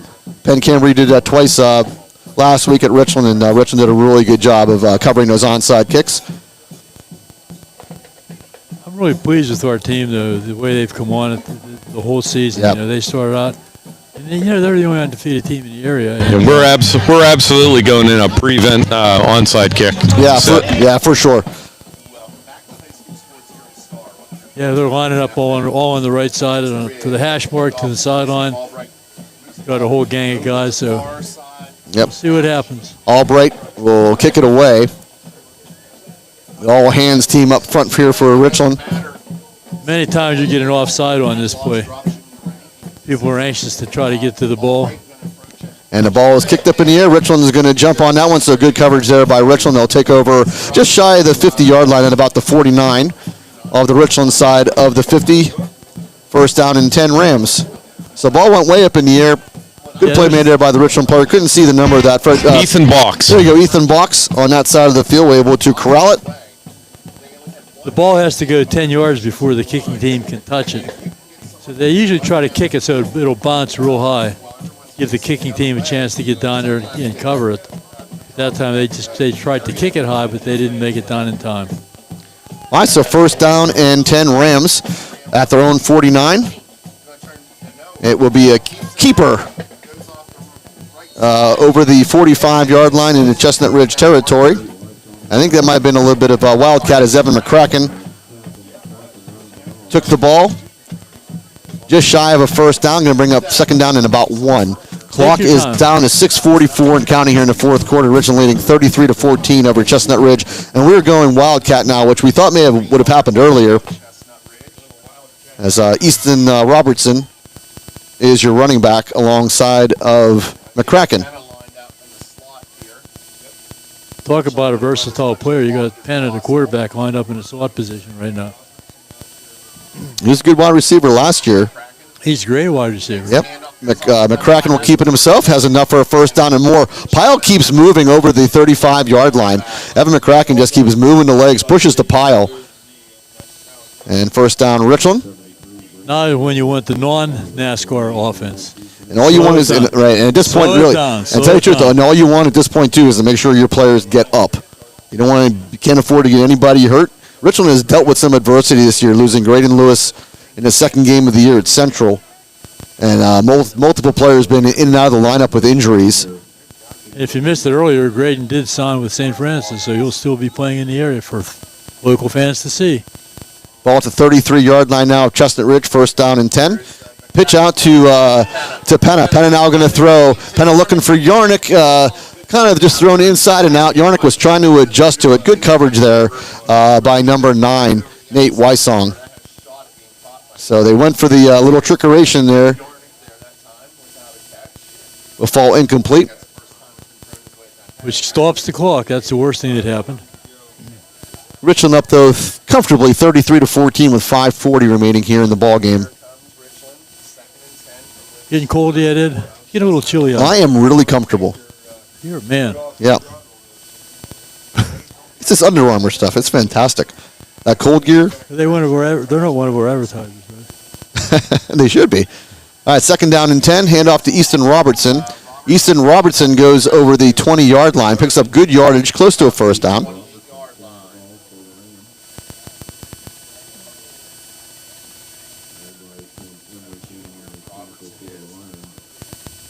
Clock continues to run here at 5:20 and counting here in the fourth quarter. So Richland looking just to salt this one away. Third down and 4. Ball at the 28-yard line now of Chestnut Ridge. Stacked wide receivers to each side. One right behind another on both the right and left sides. McCracken will keep it himself. McCracken goes right up the gut, and McCracken is going to run in for another Richland Ram touchdown. 28-yard scoot by Evan McCracken off the Wildcat. He was flying. Yeah, I tell you what, 2 touchdowns now for McCracken, right? I mean, Yarnick's speed tonight, Evan McCracken's speed finds a 28-yard hole and goes right into the end zone. I didn't think he was going to stop. You generally don't see McCracken have his first score with only 4:50 remaining in the game either. He was flying. He really used that speed tremendously. So welcome Judy Petruzik, who just checked in. She's been listening, and it's true. We always forget to mention, unfortunately, he just hasn't been all year, but Brock Batchy would have been a huge part of this team. His one play of the year was a sack against Somerset, and unfortunately re-injured his knee. So we obviously miss Brock Batchy a whole lot. Great ball player, great young man, and certainly miss having him out there. So Ritko puts that one true again. So Richland now goes up 40-14 with 4:50 remaining here in the fourth quarter. Fred, you want to run down the sponsors? Oh, we can do that. Where are they? Have them right up here, buddy. You have them hidden from here. Okay, we thank all the sponsors. First Summit Bank, Best Window, Chan Sung Song Medical Center, Ponchione Financial Group, Advanced Office Systems, Cardolino Eye Care, FWF and Erie Insurance Provider, Pinnacle Chiropractic, Spine and Sports, Nico's Restaurant, Rizzo's Italian Restaurant, Dean Jordan, Goodyear Tires, Johnstown Construction, Sporting Goods Discounters, Flair of Country Catering, The Fifth Bar and Grill, DB Homes, FX Screen Printing, Slovenian Savings and Loan, Laurel Auto Group, Precious Metals and Diamonds Company, Beauty Lawn, Dr. Edward L. D. Martino, DMD, Mahelco's General Contracting Incorporated, State Senator Wayne Langerholt, Memorial Chevrolet, RPM Signs, Advantage Auto Service, Ashbro Landscape Curbing, Roof Rejuve, Vantage Physical Therapy, Asiago's Restaurant, Tap 814 Bar and Grill, Market Basket Grocery Store, and First Team Advertising. It was well done. Well done, sir. Where was I missed the caterer that time. Where was the caterer? All right, 5 plays, 51 yards, go the Rams in 2 minutes and 13 seconds. Capped off by a 28-yard scamper by Evan McCracken. Ritko puts this one to the left side of the field and stops short of the 35. Go the Chestnut Ridge Lions. So a good win on special teams there on that kick. Evan McCracken, let me see that stat again there. You had it up there for a minute for his total yards tonight. So Evan McCracken has 24 carries, 162 yards, and 2 touchdowns. So Evan McCracken coming to life here in the second half. They were held to 108 yards total on the ground in the first half, which is unlike Richland in the last few ball games. And now here in the second half, Evan McCracken having a big afternoon, or big afternoon, a big evening. I totally forgot about his first touchdown. I was thinking that was his first score. All right, so first down and 10, Chestnut Ridge. Trailing here 40-14 with 4:44 remaining in the ball game. Wysong back to throw. Wysong getting pressure again. Zach Hancock puts the hand on him, so Zach Hancock will get credit for the sack. That's his 4th and a half of tonight. Wow, what a night. So Zach Hancock having a monster game. PJ, you called that. Just as fresh as ever and probably even stronger. You know, there was a lot of concern with some people. I can promise you it wasn't me. Him and my son are very close. He's at my home a whole lot. They worked out together for many years, but he dropped a ton of weight between last season and this season, and people weren't sure. But I'm going to tell you, he is strong. Yeah, he's a bull. He's had a great year and having a great night tonight. Wysong on second and long. Brought down by Zach Hancock again. Zach Hancock's second sack in 2 plays. 5.5 now on the night for Zach Hancock. You think he's starting to feel it here a little bit? You think? Wow. I think Nate Wysong is starting to feel Zach Hancock's hands all over him tonight. This is ridiculous. 77 is going to be in the dreams of Nate Wysong tonight. They're called dreams or nightmares. Yeah, probably a nightmare. You're right, PJ. Call him what you want. But he is not going to want to see 77, another number 77 coming after him. So, you know, that weight of loss I was just going through just increased his speed so much and his agility. And he's so strong, like you said, PJ. Once he gets a hold of you, you're going down. He is not letting go. He's not missing a tackle. Third down, 19. Look at a little motion there. I thought he had a lot of motion. Yeah, but I think they're going to let it go. This part of the ball game. Wysong going to haul this one out now and will fall incomplete. Yeah, right in front of the side or the linesman there. Yeah, Cody Yeager was in coverage. I think they did a good job. You know what? At this point of the ball game, Fred, 40-14 is your score. 3:05 remaining in the game. Why are we going to throw a flag on him on a motion? I mean, I get that, and I applaud them actually for not throwing that flag. As long as you don't get an evaluator saying, why didn't you throw a flag? Yeah. These guys get evaluated every week. They do. The evaluators are here most of the times. Usually that crew knows when there's an evaluator here. Yeah. So 4th down, and Wysong, Wysong to punt it away. Good punt again, end over end, and fair caught by Sam Penna. Not a very good fair catch signal, Sam. We're going to have to work on that. Do you think it was distinct? Nah, it was kind of just a little up here, yeah. Not very distinct. All right, so 46-yard line, Richland takes over of their own. First down and 10, 2:59 remaining here in the fourth quarter. Richland up big, 40-14. On a ball game that was just 14-7 at halftime. It was a great first half. Exciting for Richland in the second half too. Yeah, Richland did exactly what they wanted to do coming out of the break though, and really just took over this game. We are a great second half team. PJ hit a run ahead a long time ago. Slow starting, great finishing. Yeah, they seem to get stronger as the other team just seems to get worn down. All right, first down and 10. Penna back in at quarterback. Will hand off to McCracken, and McCracken will find nowhere to go. Good job by the Lions on that play. This was senior night down Senior night here at Chestnut Ridge. That was number 55, Alex Christ, in on the stop. Holds McCracken to no gain. Nice ceremony to start the game, Ed. Yeah, it was really nice. They did almost every sport here had their senior night. And they had a beautiful night to do it on. A little different than 5 years ago. The Mud Bowl, yes. Mud Bowl. Yeah, the classic Mud Bowl here 5 years ago. Second down and 10, clock down at 2:17 and counting. 40-14, Richland leading. Hand off to McCracken again. McCracken over the 50-yard line. So we'll see where they mark him down. Looks like about the 47-yard line. Going to bring up third down in about 3. Is the clock still running? Clock is still running. Down 1:55 here.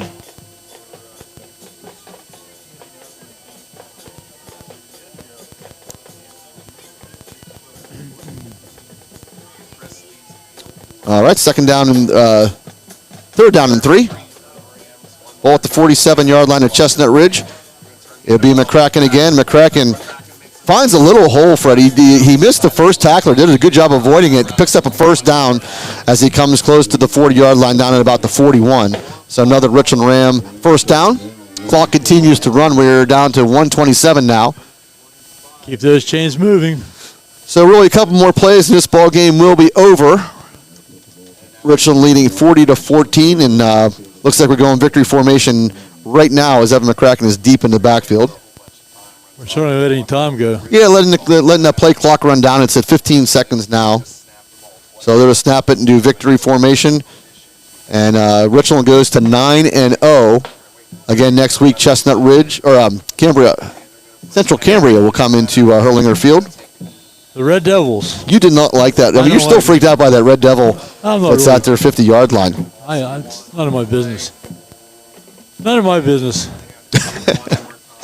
Richland will have to snap the ball one more time to put this one away. Next week, senior week, Richland at Hurlinger Field. So, well, there you go. So it's our senior week. And then we have the playoffs. Gets to be the exciting part of the season. One and done. Yep. One or you're done. All right, so one more snap, and this ball game is over. There it is. There's a knee. And Richland takes this one 40-14 over the Chestnut Ridge Lions here on a beautiful night in Chestnut Ridge.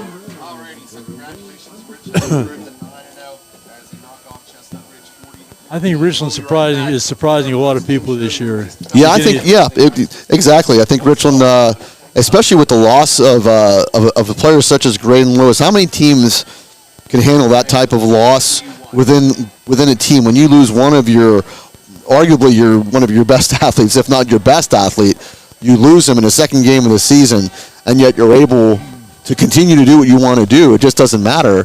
It's next man up, and here we are, 9-0. And these young guys, I've said it before, these young guys that were the next man up, they did a good job. Yep. Stepped right in, but now they're doing a great job. I mean, they've progressed. They've grown through week by week. They've gotten better. Yarnick is a perfect example. Yep. Perfect example. Yep. And Zach Hancock had the big night defensively. Yep. 5.5 sacks. He had 2 sacks in a row on the final attempt by Chestnut Ridge to move the ball down the field. Zach Hancock comes up big tonight. Had a bunch of tackles for loss, 5.5 sacks. Just a monster night. Austin Yarnick, monster night through the air. Sam Penna, great night. Passing the ball. Evan McCracken took over in that second half running the football. And Richland puts up 40 points on Chestnut Ridge here. And we'll move to 9-0. Who was the other half sack? Who got that half sack? Half sack was Declan Piscatella. That's right, it was. Had a half a sack, and then Jordan Nichols has 1 sack on the evening as well. So we'll be looking forward to the interview with Brandon Bailey. If you've never stuck around to listen to one, please do. Trust me, it's a treat. PJ does a great job interviewing Coach Brandon Bailey. And I'll be looking forward to that interview as the players huddle up. They've all been pleasant interviews so far this year. Yeah, it's always nice. Unfortunately, I had the year that I was on the field. It was not very pleasant with Coach. It was a long year. I think that's the year Ethan Dabbs was a senior and got hurt, right? And just made that year a very long year. Hey, that team could have just started that whole ball rolling. We're riding still. Yeah. They had so much talent. They just had injury after injury. It was really bad. And our year started to shape that way. But like you said, the next man up, and maybe Brandon learned a lot from that year, and just brought these kids knew the importance of getting them that game. Yeah, for sure. Hopefully PJ's mic didn't go out. There he is. I lost something. All right, well, now you're back, bud. Yeah, that's a good point, because that was a very trying year for Coach Bailey. So many players, so many injuries. They were 3-1 at one point, I think, during that season when they went to Cambria Heights, and then everything just turned. And I think we had a year at 3-7. It was just too many injuries. Couldn't get back. Yeah, that's hard on a coach to go through those kinds of seasons. Thank you, Lance. He says, good job to us. So thank you, Lance. We love doing the games. Hope everybody enjoys listening to the games. Fred has a fan club, so hey, let Lance know if he's still listening. We're going to be maybe stopping by the 5th later. I'll stop home and get my bowling shirt, and I'll meet him out. There you go. So Lance, if you're listening, text me, and I will pass that on to PJ. I may find myself there at the 5th too. Who knows? Last week I just couldn't make it. I was so exhausted after last week's game that I just decided to go home. Going home has its advantages too. Yep. So it's nice and warm, cozy. Watch the sports on TV. I just needed to get some sleep. Yeah, I was pretty tired. It was a long week.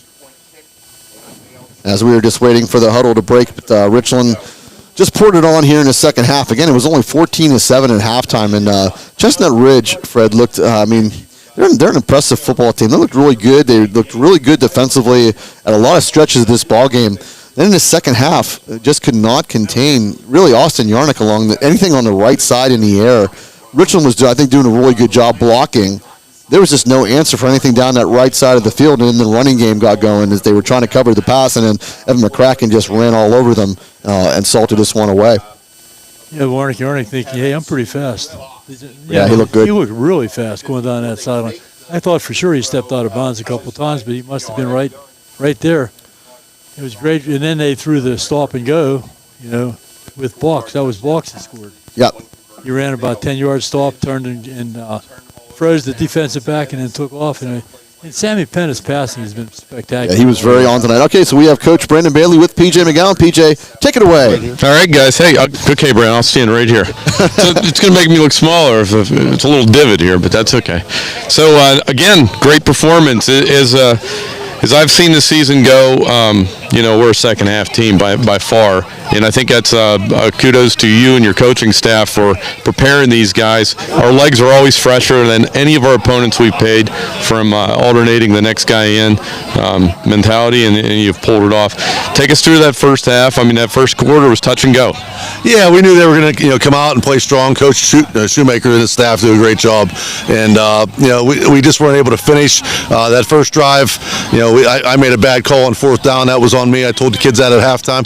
I think the other thing about us is our halftime adjustments. We're able to see things, our technology. We're in there watching things on huddle, showing the kids what we got to do, and the kids have come out and executed that in the second half all year long. So we're proud of our whole support staff for making those things happen on Friday nights. Now, without a doubt, I mean it's an obvious point of what makes success. I mean, you guys have adjusted more. I mean, we're talking in the press box at halftime every week. We expected to see the Wildcat, the way they were running it a little bit more, shuffling the ball around, and we saw that late in the game. But you pegged on those double-stacked receivers, and boy, that really changed a lot. Their defense couldn't pick up on that. Yeah, we just had to get their guys out of the box, and then whenever they stacked the box, we just threw it out, and our receivers made great plays, and the rest was history. Oral Highlands champs, 2022. That's great. So is that official? Yeah, it's official. That's awesome, huh? I guess we're going to be printing new T-shirts here real soon, huh? Or is there boxes? Did we have them? We didn't get them. We were sending them over to Africa with some boxes of food. So anyways, listen, congratulations again. I mean, you got a nice little ride up over the hill. It won't be so long.